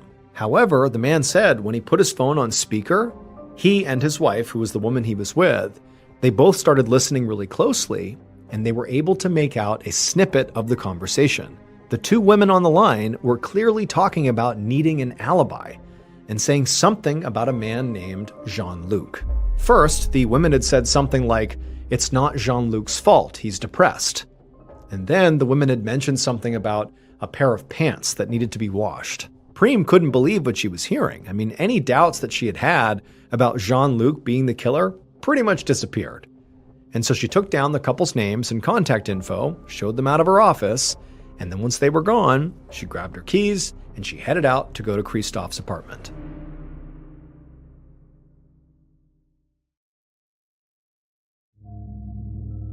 Now, by this point, Christophe had already been taken into custody and questioned, and he had completely denied knowing anything about Monique's murder or the phone call that was apparently made from his number. But Prem hoped that maybe a search of his apartment would tell a different story. She walked through each room of the apartment until she found the washing machine. And And there, she put on a pair of latex gloves, and she reached inside the washing machine, and she pulled out a pair of pants that were still damp, as if they had just been washed earlier that day. And she held these pants up and kind of put them in the light, and she could see clearly there was a brownish stain on them. She also noticed that these pants looked like they'd be way too small for Christoph, who was a pretty tall and burly guy. But they definitely looked like they would fit a guy like Jean-Luc, who was much smaller. Later that same day, so this is on February 10th, 2 days after Monique's body was found, Captain Preem was in her office when her phone rang. She answered it, and it was a technician from the crime lab telling her they actually already had the results from the samples that had been sent in for testing. And so Preem, she's geared up, ready to hear some potentially, case-breaking news. But the tech told her that the stains that were on the bike, it was blood, but it was animal blood. He went on to say that the other little droplets of blood that were in Jean-Luc's apartment, like on the walls and near the door handle of the closet, it was blood, but not a match for Monique's. And then also those pants that had been found, that stain on the pants, that wasn't blood at all. That stain was just grease. Preem was very frustrated because in her mind, she had sort of zeroed in on Jean-Luc. It really seemed like he was their guy. But now they really had no physical evidence against him. And as for that bizarre phone call to Christoph's coworker, they really had no way of knowing who those two women in the background were, or even if the coworker and his wife had actually overheard the conversation correctly, about the alibi and about Jean-Luc being depressed. Who knows if they actually heard that. So Preem thanked the lab technician for calling with the update, despite how disappointing it was. And she was about to hang up when he told her to wait, because he had one more piece of news for her. He told her that during Monique's autopsy, the medical examiner had actually found DNA under Monique's fingernails, and it was very likely skin cells from her killer that had been scratched off during the struggle. The technician said it would take at least another few weeks to analyze it, but once the results came back, they could definitely test it against DNA samples from any of their suspects, and maybe it would be a match. This definitely gave Preem some hope. And after she hung up, she began making a list of everyone they would need to get a DNA sample from so they could test against it. She definitely knew she would need one from Jean-Luc and Christoph, and then also that neighbor Henri seemed like a strong suspect too. Preem had actually spoken to Henri's wife and confirmed that, at least according to her, they were together that whole night Monique was killed. But she also knew that spouses were very likely to lie for each other, so it was a flimsy alibi. So at this point, Preem felt like she definitely had 3 good potential suspects to get DNA from. But realistically, that was where her list ended. The rest of Monique's family had been ruled out by this point, and none of the other neighbors really seemed like suspects. And by all accounts, Monique lived a pretty quiet suburban life and just didn't really get into trouble with anyone, so there really was no one else. And so to Preem, it just felt like something was missing here. Like in the time I have between now and when the analysis is done on that DNA underneath Monique's fingernails, I need to see if there's something I've missed. And so over the next few weeks, that's what Preem did. She pored over all the evidence they'd collected, and she re-interviewed all the family members and spoke to all the neighbors. But despite this huge effort, nothing new came up that brought any other suspects into view. However, at the same time, this is early March by this point, maybe 3-4 weeks after the tech had said they would test this DNA, Preem got another call from the crime lab, and the technician said that the DNA analysis had come back. And even before they tested it against any specific suspects, the results were already enough to narrow down the field significantly. And when Preem heard what the tech had to say about the analysis so far, she realized that this was, in fact, the missing piece of information that she needed. Based on this revelatory DNA evidence and also an eventual confession by the killer, this is what police believe happened to Monique Lejeune on the night of February 7th, 2003. The killer walked up to Monique's front door and knocked, and a few seconds later, the door opened and Monique was standing there. But instead of inviting the killer inside, Monique just kind of crossed her arms and stared. At this point, the killer began to speak. However, what was supposed to be a polite conversation quickly escalated into an argument, with both of them hurling insults back and forth. And then at some point, Monique slammed the door in the killer's face. But before she did, she said one last thing that was apparently so inflammatory that it pushed the killer over the edge. And so without even stopping to consider what they were doing, the killer, after having the door slammed in their face and hearing this totally inflammatory line, they stormed over to their vehicle, which was parked nearby, and they grabbed the knife they kept under their seat for self-defense. And they carried that knife right back to the front door and knocked again. And as soon as the door opened, the killer pushed their way inside, and with a surge of rage, they just started stabbing. But Monique was very strong and big, and she knocked the killer to the ground and actually pinned them there. But the killer managed to wrestle their arm free that was holding the knife. But Monique, she kept fighting back. I mean, this was an epic struggle. And also, the whole time this is happening, Monique's 4 dogs have basically come over to the gate, which butted up against the entryway, and they're watching this happen. And they're barking like mad, and Monique is screaming out in rage and panic and pain, until finally they were able to break away from Monique, who kind of had them pinned, despite, getting stabbed repeatedly. And then once the killer was free, they turned and bolted out of the house. The killer ran across the yard, got in their vehicle, began pulling away, and as they did that, they saw Monique stumble out the front door. She took a few steps down the walkway and collapsed to the ground. But the killer didn't wait around to see if she was really dead. Instead, they sped away.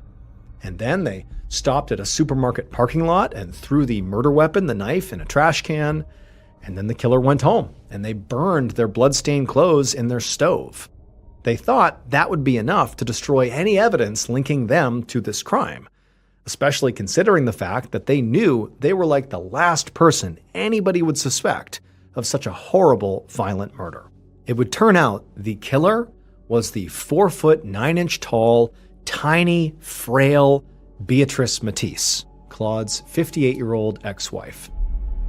In her confession to police, she claimed she had gone to Monique's house that night to finally, bury the hatchet after years of feuding between the two sides of Claude's family. But she said the bad blood ran way too deep, and when Monique apparently insulted Beatrice's daughters, that was the last inflammatory line as she shut the door, Beatrice said she snapped. Beatrice had actually been ruled out as a suspect primarily because she was really, really small, like too small to have overpowered Monique and then to have potentially moved her body out to the front yard. But it would turn out Monique's body was not moved at all. She stumbled out herself. Monique was apparently so full of adrenaline after getting attacked that she had managed to, chase Beatrice out of the house before she collapsed and died. And keep in mind, she did that after being stabbed over 50 times and losing an immense amount of blood inside. And because Monique had fought back so fiercely, she had managed to get traces of Beatrice's DNA under her fingernails. And so right away, the DNA analysis showed that their killer was a woman. And further testing eventually confirmed that it was a match for Beatrice. Investigators never figured out who made that bizarre phone call to Christophe's coworker, but their best guess was that the women that were heard on the phone call were Christophe's mother and sister. And it was just an innocent conversation about Monique's murder that the coworker misinterpreted. Beatrice Matisse was arrested on March 29, 2003, and she confessed to the murder immediately, although she later recanted the confession. She was eventually found guilty and sentenced to 15 years in jail. Hey everyone, just a reminder, I'm going on tour this year, which means if you go, you can experience never-before-heard stories from me live and in person. We did this in 2024 and people loved it.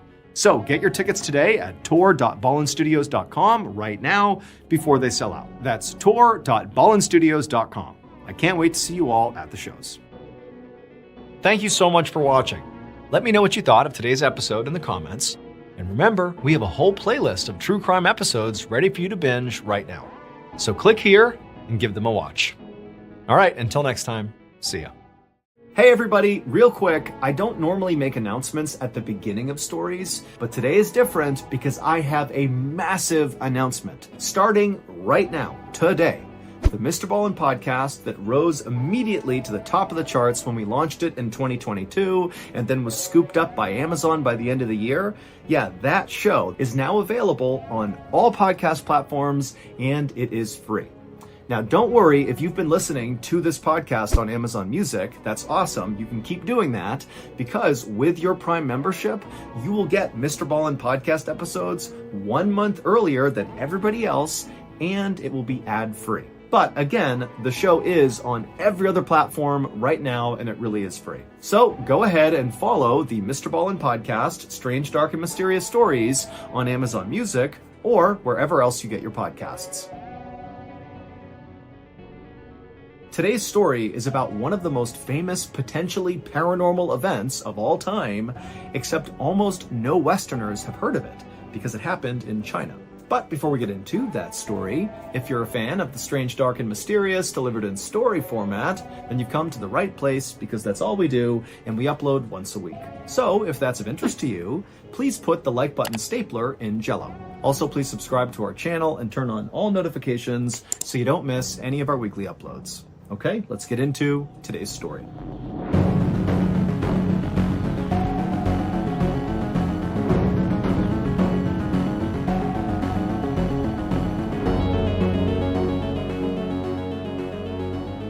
Late on the evening of July 27th, 1977, a 21-year-old farmer named Huang Yanqiu walked down a wide, dusty road in the little farming village of Beigao, located in northern China. It had been a very hard day on the rice farm where Huang worked because they were all preparing for the autumn harvest. But even though Huang was totally exhausted and worn down, as he walked down this road, he was whistling an upbeat tune. Because for the first time in a long time, Huang was actually excited about the future.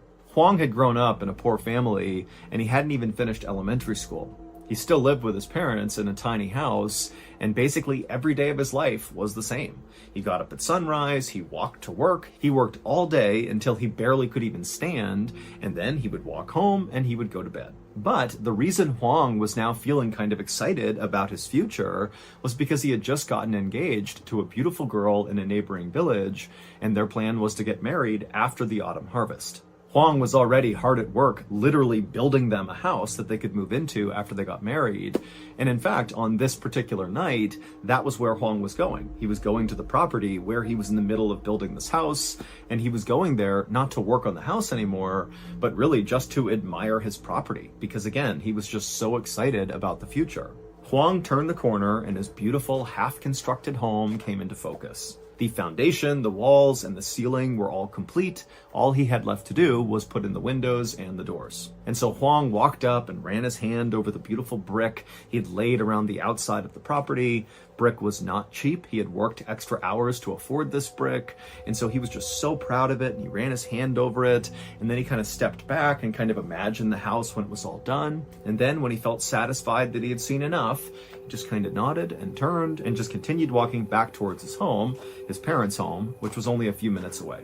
When Huang got to his home, he went inside, and his mom already had a meal made for him. It was just some rice and veggies. And so Huang sat down and began eating, and then his parents came over, and they began chatting. And then, of course, the conversation shifted to Huang's upcoming marriage, because that's basically all Huang ever wanted to talk about. And then by about 10 p.m., Huang was so tired that he crawled into his bed, and he fell asleep almost immediately. The next morning, when Huang's parents woke up, they discovered that Huang was not in his bed. Now, this was not totally unusual because they knew their son was a really hard worker, and it wasn't unusual for him to wake up really, really early to head out to the farm to begin his workday. But a little while later, the workers at the rice farm where Huang worked, they saw Huang had not come to work, and because that was so out of character for him, one of the workers actually walked to Huang's parents' home to see if he was okay. And when Huang's mother found out her son had not shown up to work, she was really worried, but she told this worker, my son must have gone to the house he's building, go over there and see if he's there. But the worker from the rice farm went to Huang's property he was building, and nobody was there. And so when he came back and told Huang's mother, this sent her into a total panic. Because really for her, this was like completely out of character for her son. He would never miss work. He would never just disappear like this. Something was wrong. So Huang's mother sent this rice farm worker to go find her husband and tell him what was going on with Huang. And then in the meantime, Huang's mother just walked outside and began going door to door, asking neighbors if they knew where her son was and if they wouldn't mind coming out and helping her look. Now, at this time, the village of Beigao was a relatively small place where all the residents more or less knew each other. And so it did not take long for the news of Huang being missing to spread all across Beigao, and the community really came out in force to go look for him. And so by the afternoon, there were people on bikes riding all around, calling out for Huang. People were going to neighboring villages to see if he was there. Another group of villagers went to Huang's fiance's home and they spoke to her, and she had no idea where Huang was. And so by about the early afternoon, when so many people couldn't find any leads to where Huang had gone, it became clear that really nobody had a clue what happened to him. Now, Beigao at the time was incredibly isolated. This is a small town where most of the people who live there don't have phones, they don't have cars, they ride their bikes everywhere, and there were no roads that connected Beigao to any other place. Now, there was a paved road that went through Beigao, but it actually just came to an end on the outskirts of Beigao. So there was just no way to go to other places, at least not efficiently. Basically, if you lived in Beigao at the time, there was a finite number of places you could go. And all these people that had gone out looking for Huang had searched all of those places, and Huang just was not there. And they discovered his bike was still leaning up against his parents' house, and his work clothes, which he wore basically every single day, were still folded up neatly inside of his room. And so wherever Huang was, he was on foot, and he was still in his pajamas. That night, Huang's parents would contact the village committee, which was basically like the governing body for Beigao, and the village committee decided that this was serious enough, because again, they're thinking, this is impossible, where is this guy? That they decided to contact the police. But when the police got this call, they did not launch an investigation right away because they had limited resources and there was no sign of foul play here. It was very weird that Huang was missing, but he was an adult, and if he wanted to go vanish somewhere, it was kind of like, okay, you're an adult, you can do that. And so Huang's family and the rest of the Beigao villagers were forced to just kind of wait and see if Huang came back. But over the next few days, Huang did not come back, and there was still no new information about what might have happened to him.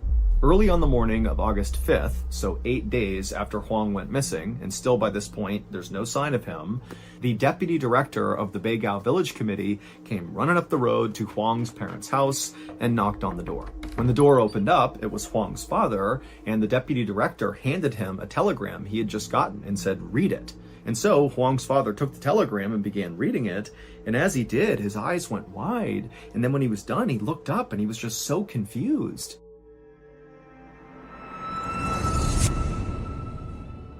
Last weekend, I asked old Sego what he wanted to snack on for our Super Bowl 58 watch party, and he said without hesitation, "Papà, voglio mangiare vari molluschi esotici," which of course in Italian means, "Papà, I just want to eat various exotic mollusks." And so I said, "That's just bully."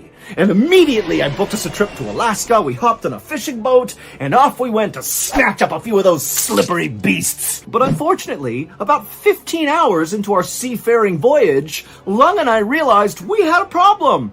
Our boat captain was not a boat captain. He was just a simple, blind kangaroo with vertigo who happened to jump on board before we left, and we just didn't notice. We tried to take the wheel from the roo, but he was so strong that he drove us directly into a storm, and before long a rogue wave came and capsized the vessel. But luckily me and old Sika Lung, we lived, and we swam to a nearby island.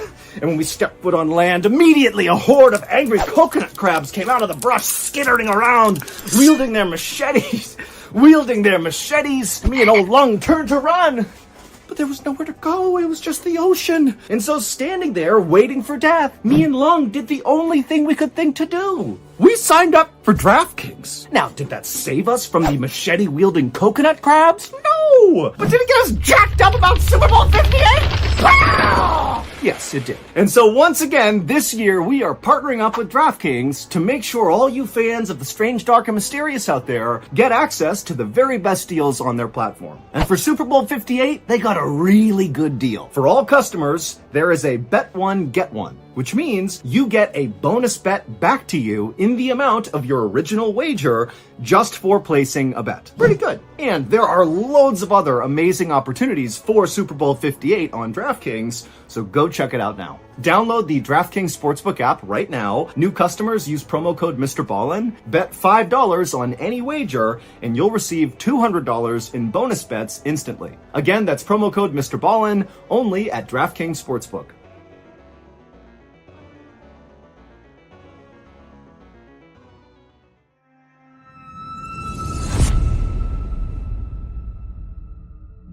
The telegram had been sent 8 days earlier at around 9 a.m. on July 28th.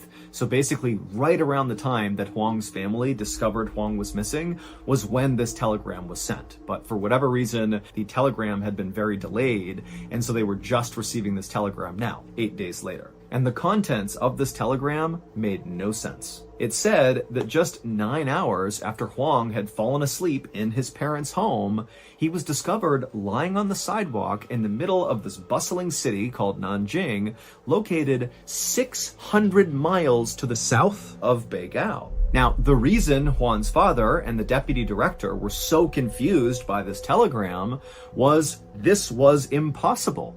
Remember, Huang does not have a car, so the only way he could get around was on foot or on his bike, and we know he left his bike by his house, so he's on foot and very likely in his pajamas. And what, he's gonna go 600 miles? I mean, even if he walked the 30 miles to the nearest train station, 9 hours, because that's how much time it took from falling asleep to being discovered in the city, is not enough time to go the remaining 570 miles to Nanjing. So Huang's father and the deputy director, they talked about this, and they both decided that, this just can't be true. Clearly, somebody has mistaken some other person for Huang, because he cannot possibly be all the way in Nanjing. Now, this telegram said that Huang was being held in a deportation center in Shanghai, and so Huang's father and the deputy director decided they would send a telegram back to the sender at this deportation center and tell them, hey, if this really is Huang, he should have a very specific birthmark on his wrist. And so when they sent this telegram off, they fully expected to get one back that said, oh, our mistake, it wasn't him. But they got a reply relatively quickly, and it said, oh yeah, he's got that exact birthmark. It's definitely Huang, but he's very confused. He doesn't really know what's going on. And so somebody from your village has to go get him.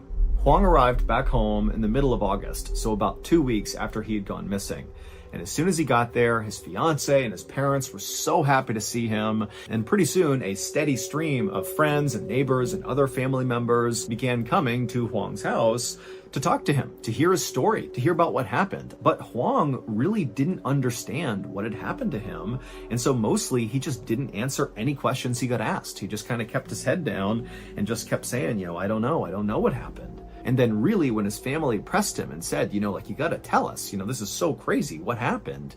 He would say, look, I'm gonna tell you what happened, but I don't even know if I can believe the things I'm gonna tell you. And so Huang would say, all he could remember was he went to bed in his own bed in Beigao. And then the next morning he woke up and he was laying on the sidewalk. And when he opened his eyes, he saw there was this big swimming pool, and then near it was a sign that said Nanjing. And so that was how he put together that he was in Nanjing. And then almost immediately, these two police officers wearing all white just kind of appeared out of nowhere, and they walked up to Huang, they scooped him up, and without really saying anything to him, they brought him to that deportation center in Shanghai, which is a place where people who seem confused or mentally ill would be sent in order to help them get home. And that was it. That was Huang's entire story, that he just basically woke up in Nanjing with no idea how he got there. And so after he told his family, they all just kind of looked at him like, really? That's what happened? That makes no sense. But Huang, he was completely lucid. He was explaining it really specifically and really simply. He looked and sounded exactly like he normally did, and he seemed very honest as he was telling the story. Over the next few weeks, Huang kind of reintegrated back into his life, but things just were not the same. people were now scared of him. I mean, kids literally ran away from him when they saw him because rumors were going around town that he himself, his body, was haunted or something. And so kids were scared of him, and other villagers would openly gossip about him right in front of him. I mean, even his beloved fiance admitted to feeling really uncomfortable around him now. And while all of this was obviously very upsetting for Huang, he did also understand why people were acting this way. I mean, this is a very anomalous thing that's happened to him, and he did not have a good explanation for this totally insane event that he was a part of. And so he just kind of got it. And in fact, Huang himself was kind of terrified of himself. I mean, at night when he would go to bed, he would be terrified that the second he closed his eyes, he was going to be transported hundreds or thousands of miles away to some totally unknown place, and maybe this time he wouldn't even be able to get back again. But as the days wore on, Huang continued to wake up in his own bed in Beigao, which over time kind of made him feel more secure that whatever happened to him was a one-time thing and it's not going to happen again. However, Huang would be wrong. On September 8th, 1977, so 3 weeks after Huang had returned back home, he went to sleep in his bed in the village of Beigao, but when he woke up the next morning, he was not there. The first thing Huang noticed when he woke up that morning were the sounds around him were totally different. They were not right. Normally, when he was asleep in his home, he would hear the sound of his mother and father snoring right by him, and he might hear some insects or birds out his window. And those sounds were gone. Instead, he heard what sounded like footsteps, but not ordinary footsteps. They were footsteps of somebody walking on cement who was wearing high heels, like a clicking sound. And then Huang also became aware of the fact that his face was clearly pressed up against cement. He was laying on the ground, but Huang couldn't open his eyes. As hard as he tried, he couldn't do it. He couldn't move his body, and so he's just laying there on cement with his eyes closed, listening to the sound of these footsteps, these high heels, getting closer and closer and closer. And as they did, his anxiety was growing and growing. He had no idea who this person was. And then these footsteps, they got right up to him and then passed by him. And Huang felt the breeze as this person walked right past him. And then after this person in high heels had kind of walked off in the other direction, Huang finally was able to wrench open his eyes, and he sat up and he looked around, and one, he couldn't find anybody. It was totally abandoned all around him. So whoever had those high heels on had somehow vanished in plain sight. And then also, as Huang continued to look around him, it looked like he was in the middle of this city. But again, there's nobody out there. It's like this abandoned city street. All he had in front of him was this clock up on a building that said 1 a.m. And so pretty soon, Huang was just kind of walking in circles, screaming out for help. And right when he was about to just start sprinting in any one direction in hope that help would be somewhere out there, Huang felt a tap on his shoulder. And then the person tapping him from behind him said, "Are you Huang Yanzhou?" Huang spun around and he saw there were these two men in military uniforms standing there, and for a second, Huang felt relieved. Somebody was here to help him. But then he thought to himself, how do they know my name? What's going on here? And so he asked them, how do you know my name? But the two men didn't answer Huang. Instead, they told him that he was at a Shanghai railway station 700 miles from Beigao, and that they, these two soldiers, were here to take Huang to a nearby army base. At this point, Huang was so scared, he just didn't know what to do. So he just wound up going with these two soldiers who put him in the back of a Jeep. And then they hopped in and began driving, and they drove him out of this weird abandoned city where he had woken up. And after driving for some time, they arrived at this huge army base that had all these rows of fencing around it with razor wire on top and all these sentries that guarded all the doors. And these two soldiers brought him through several of these checkpoints. And then when they reached the very last one, they stopped the car, they got out, Huang got out too, and the two soldiers that were with him grabbed Huang's shoulders, and they basically led him through the last checkpoint, which was manned by armed guards. And as Huang was led through this gate, the armed guards seemed to not even notice the soldiers or Huang. It was like they were invisible to the armed guards. But either way, they got through the final checkpoint, and then the two soldiers that were carrying Huang led him to this kind of nondescript big building, and they opened up a door, and they began walking down this long hallway that kind of zigged and zagged. It was like a maze of different directions you could go. And then finally, they brought Huang right to this big door that said division headquarters over it. And then before Huang could say anything, one of the two soldiers that was with him knocked on the door, and then before anybody could respond, that same soldier reached down, opened it up, swung the door in, and then they pushed Huang inside, and they stepped in after him and shut the door behind them. In front of Huang was this big desk, and sitting behind this desk was a very senior-looking military official wearing a uniform. And this official, when they looked up and saw Huang standing there, they got up to their feet and put their hands on their gun and said, "What are you doing here? How'd you get in here?" And Huang, sensing there was something wrong, threw his hands up to show he was not a threat and pointed behind him and said, "They brought me here." And the military official, who still had his hand on his gun, looked behind Huang and said, "Who brought you here?" And Huang, he turned around and he saw the two soldiers who had picked him up and driven him here and led him to this room.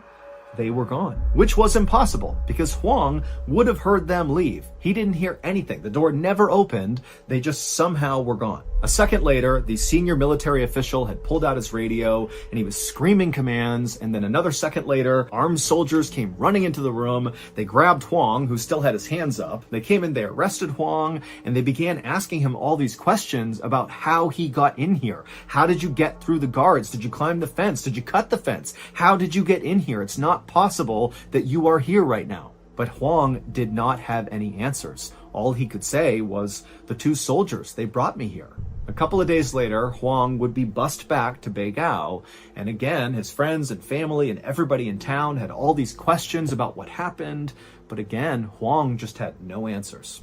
And then just 11 days after coming back home the second time, Huang would disappear again. And this time he would tell people he encountered two men who told him they were the same two men from the other two times he had gone missing. You had the first instance where he woke up and two police officers in white picked him up off the ground and brought him to the deportation center. And then the second time was the military base where you had those two soldiers who brought him through the gates and brought him to division headquarters. Basically, these two men he encountered on the third trip were saying they were the same men across all three instances. And on this third instance that he went missing, Huang said these two men put him on their backs and they flew him to 9 different cities around China for reasons unknown, and then they flew him back to Beigao and just dropped him off right outside his house near a tree, and that was it. Now, of course, this final disappearance sounds the most absurd because what? He was flying on the backs of people to all these different cities? That doesn't make any sense. But when Huang was kind of aggressively questioned about this third story, because it sounded the most made up as compared to the other two, it would turn out Huang had all this kind of insider information about each of the 9 cities that he supposedly was flown to by these two men. He knew the weather in each of those cities on the night that he was gone. He knew what shows were playing on the night he was gone. And he also just had really specific descriptions of where he was in each of these cities when they got there that all checked out. Now, you gotta remember that getting that information correct would have been really hard for Huang at the time. He did not have internet access, he didn't have a phone, he didn't have a car. I mean, he lives in an isolated small village in rural China. So the idea that literally the morning after all this happens, he's flown to these different cities, that he would have all this information perfectly correct, that's hard to do. That would be hard to lie about. As of today, no one has ever been able to debunk Huang's stories. Basically, there's enough legitimacy and verifiable information in his stories that you really can't discount them. They really could have happened. Add in the fact that Huang actually took a lie detector test and passed it, and suddenly you're looking at a story that, as crazy as it sounds, really could have happened. And so Huang's story today is considered far and away the most famous UFO story in China's history, because the leading theory here is that Huang must have been abducted by aliens, and that's how he was being moved around to all these places, and maybe those two men that kept showing up in each of these events were the extraterrestrials that had scooped him up. Nobody knows, but that is the theory. As for Huang, he wishes none of this had ever happened because his disappearances and whatever happened to him basically wrecked his life. His fiance broke up with him because she was so uncomfortable around him, and there was a lot of stigma around Huang, especially in the village where everybody thought he was a liar. And then on top of that, all these news and film and TV crews came to the village because they wanted to shoot shows and documentaries about Huang, and Huang did not want anything to do with them. But again, like, all these people are coming to the village for Huang, and it's making the rest of the villagers upset. And then also there was a really lengthy investigation by the police and by the military to try to figure out how in the world Huang got into that army base. I mean, there were layers and layers of security that he somehow got through, and all those armed guards that were watching the gates said they never saw Huang walk through, even though Huang said he literally just walked through the gate with the two soldiers that were carrying him through. And so today, Huang actually still lives in Beigao, and he had a son and a daughter, and he has grandkids, but he refuses to talk about what happened to him because, again, it wrecked his life. So that's going to do it. If you enjoyed today's story, be sure to check out our podcast called the MrBallen's Podcast, which has hundreds of stories, a lot like this one, but many of them are only on the podcast.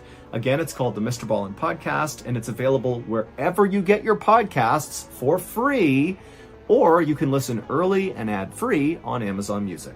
Wait, don't go anywhere. If you're looking for more strange, dark, and mysterious videos, click here.